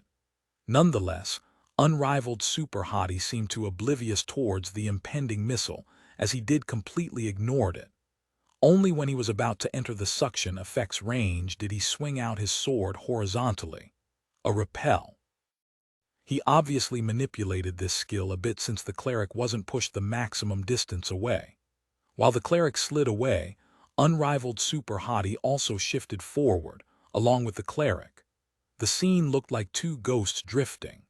Everyone soon realized that unrivaled Super Hottie had entered the X1 Extruder's effect range and was being dragged by the missile. Facing the incoming missile, unrivaled Super Hottie swung out his shield, not in an attempt to block, but rather to attack. He didn't activate a skill, though. This attack wouldn't have any special effects. It would only deal small amounts of damage, but it still successfully detonated the missile. At such close distance, the explosion would obviously hurt unrivaled Super Hottie, but with his shield in front of him, the shockwave caused by the explosion wouldn't push him away. As for the damage taken, wasn't Happy Sheep starting to chant with his cross in the air? The cleric remained within unrivaled Super Hottie's grip. All the possible interference caused by the X1 Extruder were completely negated by unrivaled Super Hottie's maneuvers. Even though the attempt had done some damage, hadn't unrivaled Super Hottie also been taking damage from Wolf Head in the last match, but then healed by Happy Sheep? The launcher was clearly surprised, seeing his plan being dealt with so easily. But the launcher had more tricks up his sleeves. Roaming, Mechanical Seeker, Demolition, Satellite Beam. Skills activated one after another, each with a thoughtful plan laid out. Finally, this match was no longer dull in the eyes of the spectators. Everyone wondered how unrivaled Super Hottie would nullify all of these powerful attacks. In the end, whether it was by dodging, blocking with his shield, running around, standing still, taking the attack, or not taking the attack, unrivaled Super Hottie dispelled every attack. The only thing that didn't change was the fact that the cleric remained standing there, getting beaten up. Impossible! The launcher finally ran out of ideas, but the situation hadn't changed in the slightest. The only thing that changed compared to the previous match was the helplessness of the close-quarter fighter had turned into that of the long-range combatants. The launcher had no more plans. If he were to attack again, he could only employ his previously used strategies. Unrivaled Super Hottie might make a mistake, but would a single lucky chance be able to solve the fundamental issue? That chance could only allow the cleric to heal himself a little before falling back into unrivaled Super Hottie's grasp again. If the cleric could truly get out of this crisis, then the battle wouldn't have been like this from the start. The launcher knew that this time, he hadn't become the savior of his team. Instead, he stood shoulder to shoulder with his team leader Wolf Head in another embarrassing defeat. The cleric eventually died, but during that time, the launcher didn't stay idle. He pointed his cannon at Happy Sheep. Poor Happy Sheep dashed around all over the arena field, but unrivaled Super Hottie didn't show the slightest bit of interest in rescuing him. On the other hand, this launcher was desperate to kill him to save himself some face before unrivaled Super Hottie killed off his cleric. However, he had switched targets too late. Even though unrivaled Super Hottie's equipment was weaker, the launcher still couldn't catch up. In addition, the cleric of Wolf Head's team was much more obedient than Happy Sheep. He looked like he was just standing there, taking the attacks. Was the cleric doing this on purpose? Of course not. His current sorry state was entirely because of unrivaled Super Hottie's manipulations. In that moment, Wolf Head finally came to this realization. Everyone focused on how unrivaled Super Hottie nullified all of the launcher's attempts to disrupt him. However, all of Tom overlooked how unrivaled Super Hottie's endless strikes suppressed the enemy cleric into obedience. Clerics didn't have many offensive abilities, but turning a player-controlled character into a ragdoll was still a difficult task. Is this also developed from PvE? Wolfhead, who was very familiar with knights, observed unrivaled Super Hottie's maneuvers attentively. Unfortunately, the cleric had long since given up, so Wolfhead couldn't figure out how unrivaled Super Hottie dealt with the cleric in detail. Thinking back now, all he remembered was how unrivaled Super Hottie had canceled the launcher's attacks. Up until the cleric fell, Wolfhead wasn't able to get much information. Right after the cleric fell, unrivaled Super Hottie changed direction and charged straight at the launcher. The launcher tried to maintain some distance, but unrivaled Super Hottie caught him after a few attempts. This could be a good chance to watch too, Wolfhead suddenly thought, wondering if unrivaled Super Hottie would turn the launcher into another sandbag. At the same time, Wolfhead regretted quitting right after Wolf Claw's defeat. If he had fought with unrivaled Super Hottie himself, he would know his capabilities much better. Unfortunately, the launcher replicated the entire last match, even Wolfhead's decision at the last moment. Upon seeing the defeat of the cleric and that the match had turned into a 2-versus-1 battle, the launcher surrendered. Gloom loomed over Wolfhead, but he couldn't say anything. After all, he had been the one to set this example. For this kind of match, one victory felt awkward and dull. However, there were 2 victories now, and the second match was an exact replica of the first one. During both matches, the opponents were completely powerless. This demonstrated the true power of the victor. After the second victory, cheers, applause, and congratulations exploded out of Happy Sheep's team. Quite a number of them shouted, "Do you accept it now, you wolves?" How could the wolves accept such infuriating matches so easily? But what would be the point of objecting now? The other side would just say, "Then try again," and unrivaled Super Hottie would slap them to death again. Everyone in Wolfhead's team was unhappy. Wolfhead was powerless to do anything. In the end, he could only say, "Let's go," and all of the players in Wolf's party left dejectedly. Bro, incredible. Upon seeing Wolfhead's team taking their leave, Happy Sheep's anxiety finally disappeared. His heart was filled with joy. Today, not only did they surpass their long-time rival in terms of dungeon progress, but they also beat them in the arena, which had long since been their weak spot. Even though these had only been possible because of unrivaled Super Hottie's presence, today was still a day to remember. Incredible. There was not a single player in the team who was unhappy with unrivaled Super Hottie. Everyone praised their hero with joy. "Haha, didn't I say it earlier? This is what I'm good at," unrivaled Super Hottie responded. "Yes, yes." Everyone nodded in agreement. "If there isn't anything anymore, then shall we call it a day?" Unrivaled Super Hottie said, preparing to leave. Happy Sheep sighed, "Bro, you're so skilled. Once you join the guild, you'll quickly be put into the elite team. When that happens, don't forget about us." "Of course." Unrivaled Super Hottie laughed. The players of Sheep's party flocked over one after another to add unrivaled Super Hottie on their friend list, bidding their goodbyes unwillingly. The 100-player dungeon was rather time-consuming. Despite having maintained a pretty normal schedule for the past few days, Ye Xiu still dragged it well into the night. Chen Guo and Tang Ru had left a while ago.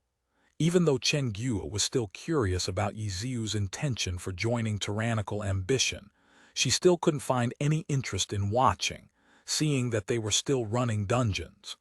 Although her skill wasn't that high, she had been one of the members of the main force in excellent era back then.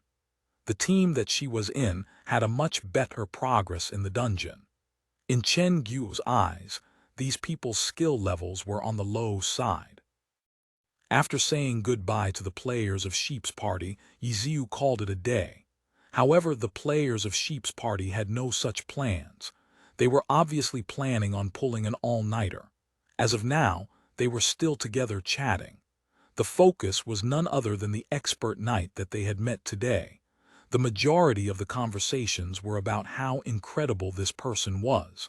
I can't see it. All I know is that there is no way for me to become that skillful. The main tank, Seven Blossom Leaves, replied after being asked. I played once with the guild's main force once. I think his skills are on the same level as our branch guild's #1 knight Flight, Happy Sheep said.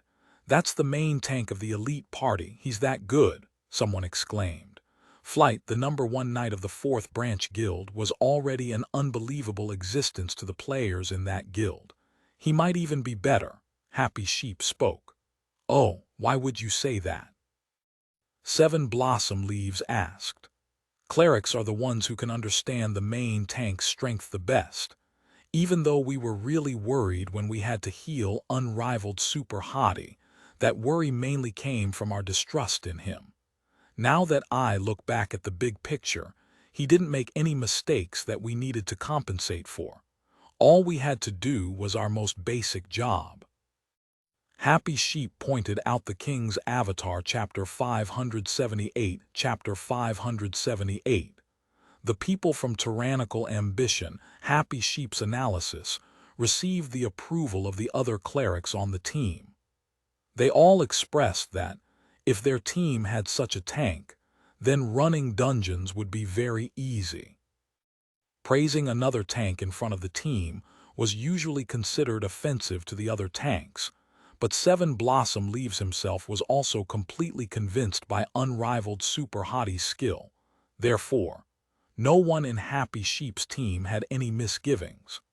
As for the 2nd, 3rd, and 4th tank, if even the main tank was neglected, then nothing needed to be said about them. After discussing everything, everyone gasped in admiration. Happy Sheep didn't want to dampen the mood, but in the end, he found it uncomfortable to hold these words within his heart. Thus, Happy Sheep called for everyone to recognize that it would be hard for such an expert to a permanent member of their team. Many of the players in the team had been worried about this fact earlier. Now that they heard their team leader say it himself, they all felt that it was a pity. In the first half of the night, they were pushed to the peak of excitement in waves, but after hearing this news, everyone couldn't help but feel somewhat disappointed. Sigh. Someone sighed and the conversation ended. However, the news of Happy Sheep's team completing Tomb in the Sky spread throughout the guild. There were many 100-man teams in the guild, and many of them had also been stuck on Tomb in the Sky, just like Happy Sheep's team had been. The 4th and 5th branch guilds would often compete against each other. Being in the same guild didn't mean that there was a lot of teamwork and friendship. Games are more fun when there's competition. Levels, skill, equipment, anything that could be compared would be compared. Now that Happy Sheep's team had reached a completely new height in the dungeon, the players on his team were naturally very willing to share their joy with others. There were all sorts of responses in the chat. Some congratulated them, while others asked for help. Some were envious, and so on. At this moment, Happy Sheep received a message from his guild leader. You've cleared Tomb in the Sky. Yeah. Happy Sheep couldn't help but reply. He wished that the guild leader wouldn't notice what had happened and would just forget about unrivaled Super Hottie's existence for the time being so they could spend a few more days with the pro.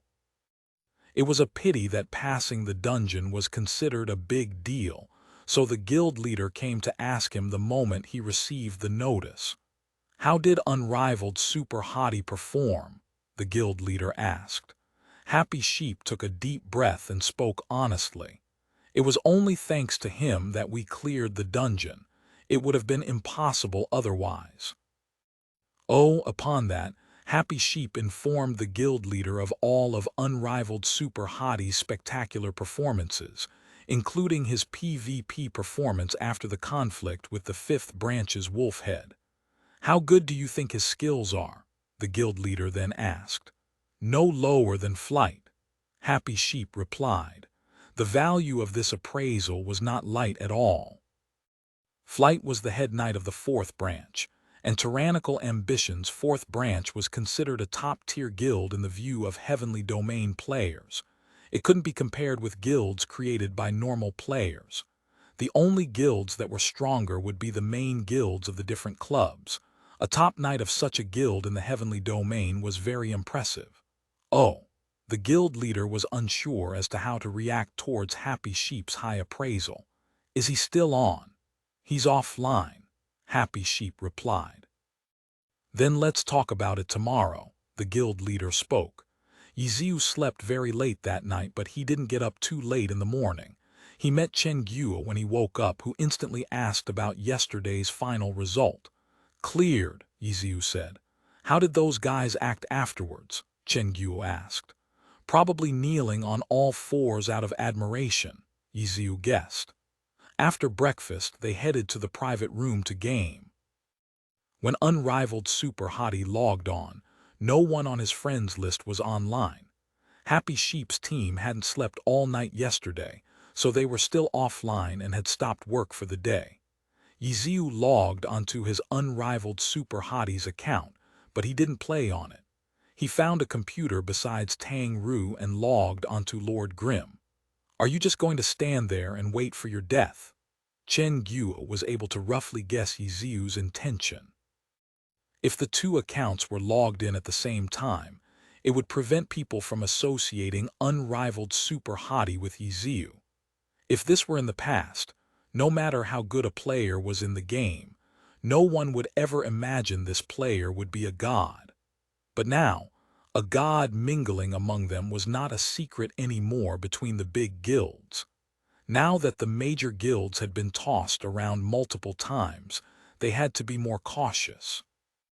Even though it wasn't hard to log onto multiple accounts at the same time, it was necessary. It wouldn't be too hard to connect the dots if two experts with supposedly no connection would, coincidentally, never appear online at the same time.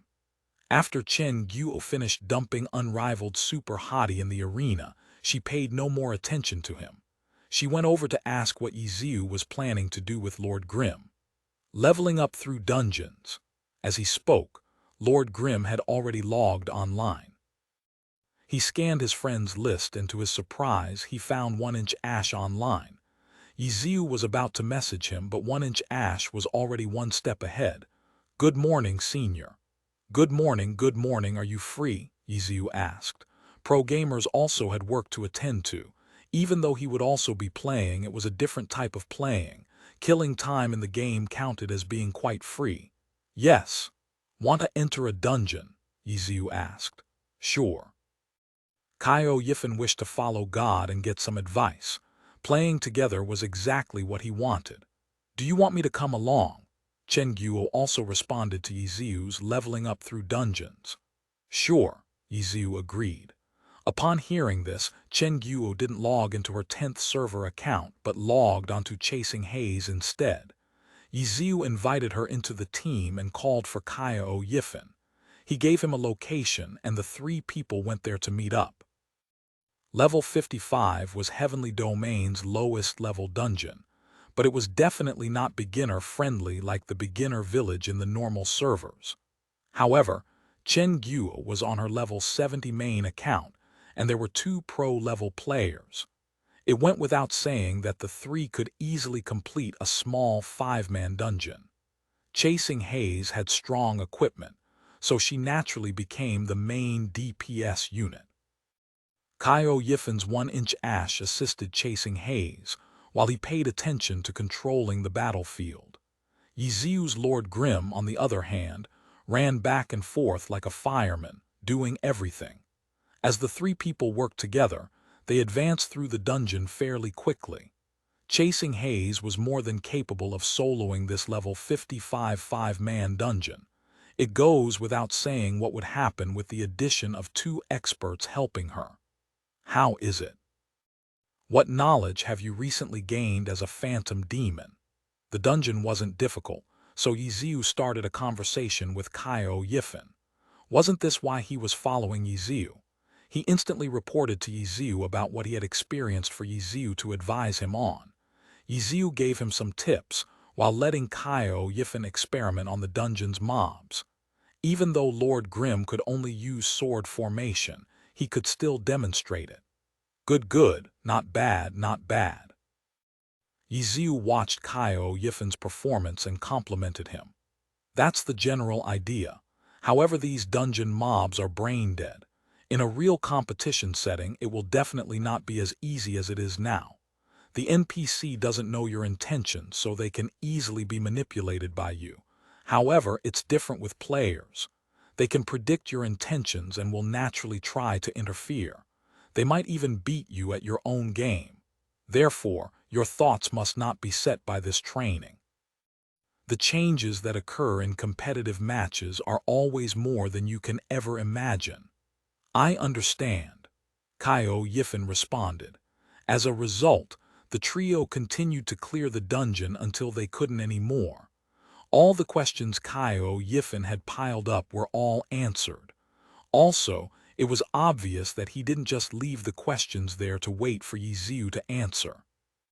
He always had his own thoughts too, like a pro. Kaio Yifan was unlike Tang Ru or Steamed Bun Invasion, who needed Ye Xiu to specifically guide them every step along the way. Sometimes, Ye Xiu only needed to say a few words and Kaio Yifan would be able to locate the problems. In fact, Ye Xiu didn't teach him much on the mechanical side. Ye Xiu mostly taught him his own experiences and have Kaio Yifan learn about them. Experience couldn't be gained through talking about it, but this method would tell him what to be aware of, so when Kaio Yifan experiences these circumstances himself, he'll have an idea of what to do. The morning passed like this. Kaio Yifan obviously couldn't play forever. He had to log off in the afternoon. After Ye Xiu returned from lunch, he continued to use Lord Grim until Chen Guo noticed that someone had messaged unrivaled super hottie. She called out to Ye Xiu, who decisively dumped Lord Grim aside and sped to her side. Hey, what do I do with this? Lord Grim was in middle of a dungeon but was then just thrown to the side. Just leave him. I can continue afterwards, Ye Xiu said. Heavenly Domain's second safe place, the dungeon. Then I'll just leave him here. Chen Guo spoke as she logged off chasing haze. If she logged on again, she would appear in the same place in the dungeon. If a player entered a dungeon, there were no other way to leave apart from dying or clearing the dungeon. As for unrivaled super hottie, he received a message from Happy Sheep. Ye Xiu looked and saw that Happy Sheep was asking where he was. Mist Earth City, Ye Xiu replied. Okay, our guild's boss would like to meet you, Happy Sheep replied afterwards. Where? Ye Xiu asked. We're at Luxuriant Mountain City, Happy Sheep said. Okay, I'll come over. Ye Xiu replied and had unrivaled super hottie leave the arena. Luxuriant Mountain City was also a level 70 city. It shared a teleportation array with Mist Earth City, so it saved a lot of trouble traveling there. After being transported to Luxuriant Mountain City and asking Happy Sheep for his location, he saw a team of players bearing the Tyrannical Ambition 4th branch title. Happy Sheep was among them. When he saw unrivaled super hottie coming over, he hurriedly called out. After coming to the front, Ye Xiu scanned the team of people's sparkling equipment. With just a glance, he instantly knew that these players were not like Happy Sheep's group who aimed for moderately difficult dungeons. These people were probably the elite members of Tyrannical Ambition's 4th guild. Loyal here, Flight, Burning Mountain. Chen Guo clicked her tongue as she watched Ye Xiu's screen, already sighing. Oh, you know them? Ye Xiu asked. All of them. They belong to Tyrannical Ambition, Chen Guo spoke. She originated from Excellent Dynasty and Tyrannical Ambition was their sworn enemy. Wasn't there a saying, the people who understood you the most were your enemies? Woe its wandering peak, when Ye Xiu tilted his camera it caused Chen Guo to see another person which made Chen Guo exclaim, Huh, who's that?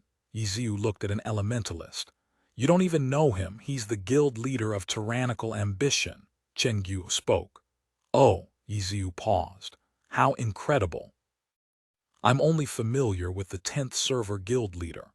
The King's Avatar, Chapter 579, Chapter 579, starting at the top wandering peak, was Jiang Yu's main account in the Heavenly Domain and Tyrannical Ambitions guild leader. Ye Xiu had interacted with him in the 10th server before, but he hadn't really cared. In his eyes, there was no difference between Cold Knight or Jiang Yu. A famous name like Wandering Peak didn't need any tags next to his name. For Glory's players, in terms of reputation, the guild leaders of these top-tier guilds weren't any less renowned than pro players. All of them could be considered public figures. Wandering Peak didn't need a guild leader tag for people to recognize him. As Ye Xiu moved unrivaled super hottie forward, Happy Sheep introduced who was who. Besides their ids, Happy Sheep also told him their titles in the guild. It's like how in real life, whenever people introduce someone else, people always tells others about that someone else's job. However, several of the titles sounded kind of funny to Ye Xiu. For example, Tyrannical Ambition 4th Branches number 1 Knight and so on. There were just too many adjectives attached to the title. However, none of the adjectives could be removed. Get rid of Tyrannical Ambition. Then the title wouldn't seem very impressive. Get rid of 4th Branch. It wouldn't be the truth. Oh. Ye Xiu responded with an oh after each player's introduction. After the introductions were finished, he concluded, "Hi, everyone." With Jiang Yu's status, his character's equipment was naturally top tier. Equipment was a symbol of status. Whether it was Tyrannical Ambition's great guild leader or the branch guild's number 1 knight, if they walked out with unrivaled super hottie's equipment, it would practically be the same as walking out naked. No one would take their title seriously. Unrivaled super hottie, what an interesting name. Speaking of your name, I once knew someone called Unrivaled Silence, but I haven't seen him in a long time. It seems like he really did go silent. The first person to speak was Tyrannical Ambition 4th Branches number 1 Knight Flight. It sounded like a joke, but it clearly showed his hostility towards Unrivaled Super Hottie. This wasn't unexpected. Very few players were as kind as 7 Blossom Leaves. Online games were competitive in nature. In the normal servers, everyone compared their levels to other players. In the Heavenly Domain, everyone was max level, so they compared their equipment, stats, skill level, experience, dungeon progress, arena record, and so on. Anything could be compared would be compared. The competitive environment didn't differ from real life too much. Very few were willing to admit their inferiority. Like Flight, 7 Blossom Leaves, or even Crispy Bean, they were their team's number 1 knight. Relatively speaking, they were at the top of their respective teams. Honest and kind players like 7 Blossom Leaves were the exception. Most players were like Crispy Bean, who looked down on experts of the same class. However, everyone showed off their feelings in different ways. Crispy Bean was more childish. Flight handled things more maturely. He clearly knew that Unrivaled Super Hottie was someone the guild leader wanted to rope into the guild. Moreover, the guild leader personally came over to invite him, showing the importance of this matter. If he made things too difficult for Unrivaled Super Hottie, he wouldn't be giving face to the guild leader. The enormous guild had an almost corporation-like management. The higher a guild member's status, the more the guild member wouldn't be able to look at things purely from a gaming perspective. A lot of matters had to be handled responsibly. Guild leaders weren't mothers to the guild members. Even though they often acted like one, everyone knew how much power these guild leaders possessed. Unrivaled Silence, what class? Ye Xiu responded to Flight's words. Class, it's been too long, I forgot. Despite being startled, Flight responded quite calmly. Oh, is that so? Ye Xiu said, and even added a ha-ha emoticon. Flight suddenly felt dejected. Unrivaled Silence. He didn't know anyone like that. He just saw Unrivaled Super Hottie's name and then fabricated a person to mock the other side's arrogance. But then the other side asked for this imaginary person's class and he couldn't give an answer. The ha-ha emoticon seemed to be laughing at him. "I've heard how skilled you are. Today, I've finally gotten to see it." Happy Sheep did the introductions. Flight opened up the meeting. Now it was Jiang Yu's turn to speak up. The fourth branch's guild leader didn't get a chance to talk, though. This simple exchange showed the complexity of the relationships between guild members. "Ha ha, the rumors are true." Of course, of course. Normal people would hear his arrogance and explode in anger. Jiang Yu didn't have the best temper either, so it made Flight quite puzzled when he saw how friendly Jiang Yu was being. Even though he wasn't a part of the main guild, he still had some understanding of the overall guild leader. Jiang Yu wasn't as cold and strict as Hang Wenking, but he still leaned towards that side. Flight had never heard of him being so friendly before. What was going on today? Someone's personality couldn't suddenly change in an instant, which meant the reason lay with unrivaled super hottie. Was he really that good? Flight muttered to himself. He didn't look down on unrivaled super hottie because of his equipment. After all, equipment was external. If his skill was truly up to mark, then his equipment would immediately be switched with equipment that might even be good as his own.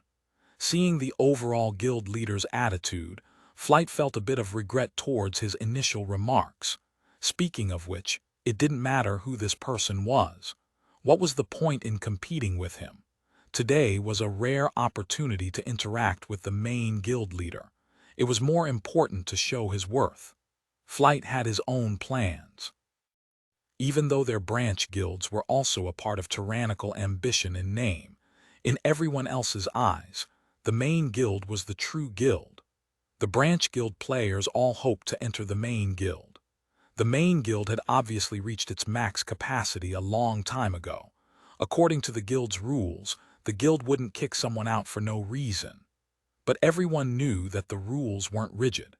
If a truly outstanding expert came, the main guild would certainly find some way to get someone out of the guild. As for Flight, he didn't think being the fourth branch's #1 knight was good enough. Speaking of this, he hated how others always added fourth branch after tyrannical ambition when being introduced. He felt like these two added words made it sound like a joke. He hoped to get rid of these two words. The only way to do it was obviously to join the main guild. This was why enough he hoped his strength would be enough to garner the attention of someone with power in the main guild. Unfortunately, he had held the title of #1 knight in the fourth branch for a long time, but the main guild hadn't given him any offers. Today, the overall guild leader had personally come, making Flight feel like it was a good opportunity to display his value. However, the reason for the personal visit was because of another knight. Flight couldn't help but feel jealous, so he intentionally showed hostility towards unrivaled super hottie.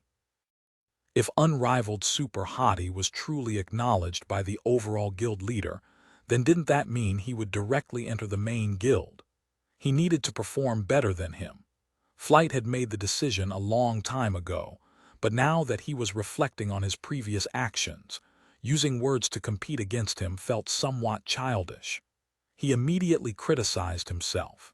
He already knew what he needed to do today. He needed to show that his skill surpassed unrivaled super hotties. That was the only true way. A word battle was pointless. Flight arranged his plan while Jiang Yu and the others told him their purpose in coming here. A wild boss, Ye Xiu stared blankly. No way. Even Chen Guo was astonished. It might be a game, but wasn't this spying progressing too quickly? Other spies took 3 years and then another 3 years to get this far. But unrivaled super hottie had only just joined a small support guild only 2 days ago, and he was already going to join the elites in a fight for a wild boss. Normal guilds didn't pay too much attention to the rules. Experts would immediately be put into the top team, but for a club guild with such a complicated competitive environment, wild bosses were very important and dangerous matters. If there was a spy from another guild, it would be disastrous. Strategies, plans, and so on would be sold out by the spy, It would be impossible to steal the boss if that happened.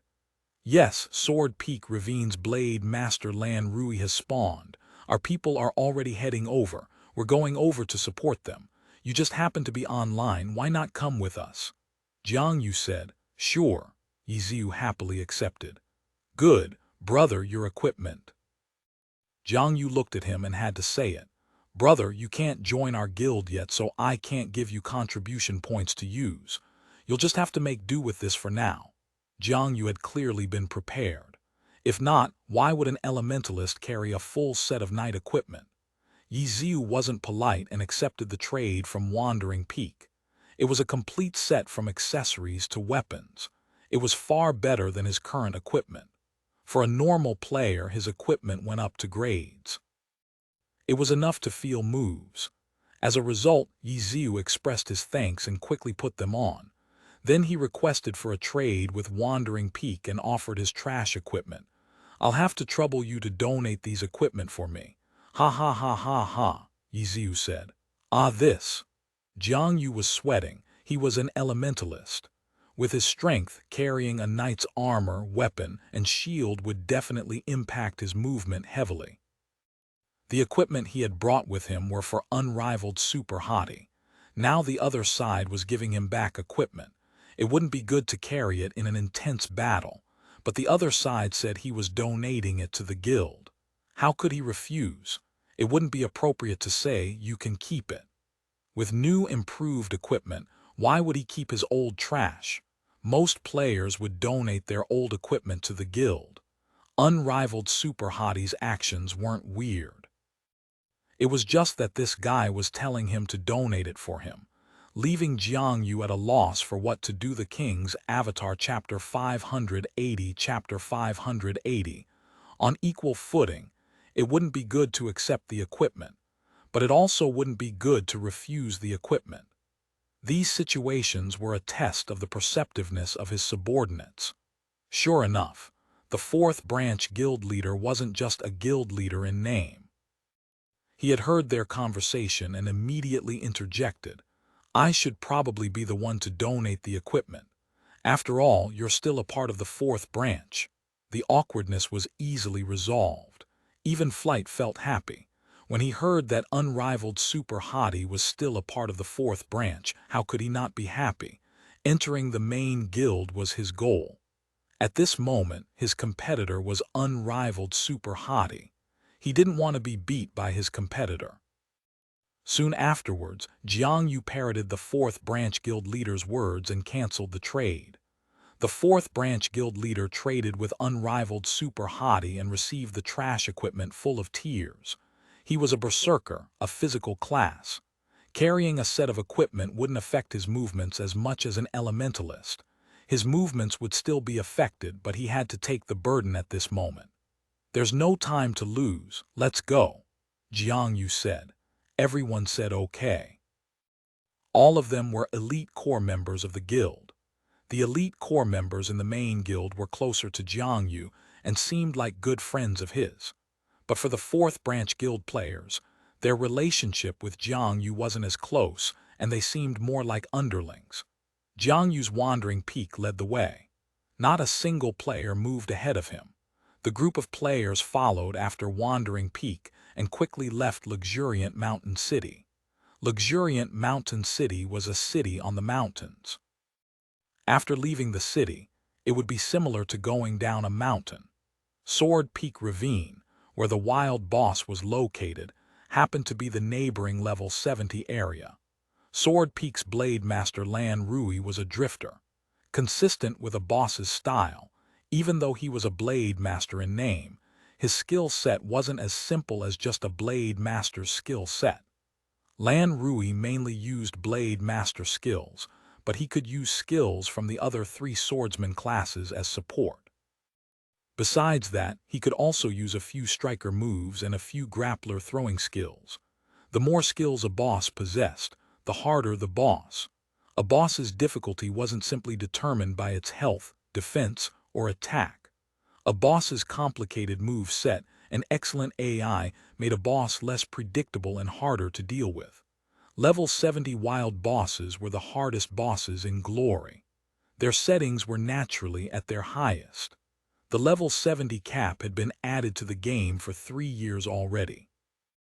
Even so, up until now, no one had figured out the system's AI for level 70 wild bosses in the heavenly domain. Wild bosses only spawned 52 times in a year, and there were always huge crowds of players fighting over them. It wasn't possible to do any tests on them. In addition, these wild bosses had numerous skills available to use, making it nearly impossible for players to determine any patterns from one. At this point, players had figured out the skills for each boss and how to suppress them. There were a few guides out there, but these guides were very theoretical and lacked practicality. Level 70 wild bosses were the targets of all the top guilds, and most of the fighting revolved around the players. Under these circumstances, what was the point of a guide? Level 70 wild bosses were absolutely events that the guild leaders of the club guilds personally led. However, just a team from a branch guild wouldn't be enough. For this type of difficult war, the main force would be comprised of the elite guild members. The only reason that Jiang Yu's Wandering Peak even came here was because of unrivaled super hottie. When they arrived at Sword Peak Ravine, the team didn't stop for a break and continued running towards a certain direction. Leveling areas naturally had a lot of small monsters scattered around, but for these elite guild members, they were familiar with all the major areas in the heavenly domain. These monsters wouldn't obstruct them. After going deep into Sword Peak Ravine, the team joined together with Tyrannical Ambition's main force. Chen Guo looked at Ye Xiu's screen and swept across all of the IDs lined up. Nearly all of them had some reputation in the heavenly domain. She clearly knew that these players were all a part of the upper class in Glory. She had been with Excellent Era for so many years, yet she had never been able to join their circle. Ye Xiu and his unrivaled super hottie hadn't even been in the guild for 2 days yet, and he was already a member. Chen Guo couldn't help but feel somewhat upset. Apart from the elites of the main guild, all of the branch guilds had a team too, for a total of around 200 players. The main guild was the main force, while the branch guilds were for support. Tyrannical Ambition was only a part of the forces in the ravine. Ye Xiu had unrivaled super hottie look around and quickly saw 2 other guilds in formation. 100 Blossom Valley Samsara. Samsara again. Ye Xiu noted. Samsara's momentum in the competitive scene was growing. In the game, their guild was also making movements everywhere. They almost always participated in every event possible. It was the bearing of a top guild. 100 Blossom Valley was a bit weaker, but a level 70 wild boss couldn't be missed. Even if they were slightly weaker, it didn't mean they had no chance. Wild bosses hadn't gone to the point where the old titans had a completely monopoly over them. The forces from these 2 guilds were also led by their guild leaders. 100 Blossom Valley's Blooming Blossom and Samsara's 3 Realms, 6 Paths were both standing next to their forces. Along with Tyrannical Ambition, the 3 forces stood as 3 competing rivals. At this moment, Jiang Yu's Wandering Peak arrived at the scene. Tyrannical Ambition's players naturally gave a greeting and Wandering Peak went forward to stand. The heads of these top guilds began glaring at one another. Afterwards, Blooming Blossom and 3 Realms 6 Paths, along with everyone else, turned their attention to the person next to Wandering Peak. Unrivaled Super Hottie. What an eye-catching name. At this moment, he stood casually next to Wandering Peak. The 3 guilds showed good sense. In order to let their guild leader stand out, the rest of the troop stood behind the guild leader. But someone unexpectedly had no eyes and stood alongside Wandering Peak. He didn't have any guild tag next to his name, and his name was so arrogant too. Ye Xiu's unrivaled super hottie only needed to stand there in order to instantly capture everyone's attention. The ravine was completely silent. Only the faint noise of grinding could be heard among tyrannical ambition's players. Flight felt regretful. With all of these heroes of tyrannical ambition in front of him, his title of the #1 knight in the fourth branch felt worthless. Even the fourth branch guild leader probably didn't have a higher status than these elites from the main guild. In the end, Flight and the other branch members stood at the back. But this unrivaled super hottie actually followed Wandering Peak to the front and even became the focus of everyone's attention. Flight didn't feel good. For one, this guy was such a disgrace. At the same time, he also felt a bit jealous. However, Flight knew very well that he would never have the courage to just casually stand alongside the guild leader. Who's this idiot? Tyrannical ambition's players held themselves back, but the players from the other two guilds were already laughing in ridicule. They spoke in very loud voices, so the other side could hear them. Unrivaled Super Hottie was perfectly composed. He ignored all of the insults and went straight to the main subject. Where's the boss? His words switched the topic to a very sensitive subject. The two guild leaders naturally had to appear calm, but they couldn't help but feel somewhat uneasy seeing this guy standing with Wandering Peak. To put it plainly, no one in the game besides another club guild leader could stand on equal footing with a club guild leader. Could this person be a pro player from tyrannical ambition? Zheng Chenfeng. The two guild leader immediately made a guess. Zheng Chenfeng was a knight pro player from tyranny. His character was called Mountain Split, and he could be considered a top player who was a part of the main roster. Even though he wasn't a god, he was more than good enough for players in the game to worship him. Who is this? The two guild leaders hesitated. The first to speak was Three Realms 6 Paths. Unrivaled Super Hottie actually walked up with him. Even Jiang Yu jumped up in fright. He had walked up loftily to the other two guild leaders, showing his imposing manner as a guild leader. He really hadn't noticed someone was next to him. Now that the other side suddenly asked him a question, Jiang Yu didn't know how to respond. What should he say? He found an expert. The problem was that he hadn't personally seen his skill before. What type of entity was tyrannical ambition? No matter how great of an expert one might be, one still wouldn't qualify to stand on equal footing as him. If he really did say that, he would feel quite ashamed. For a moment, he didn't know how to explain the situation. He truly wasn't happy seeing this guy next to him.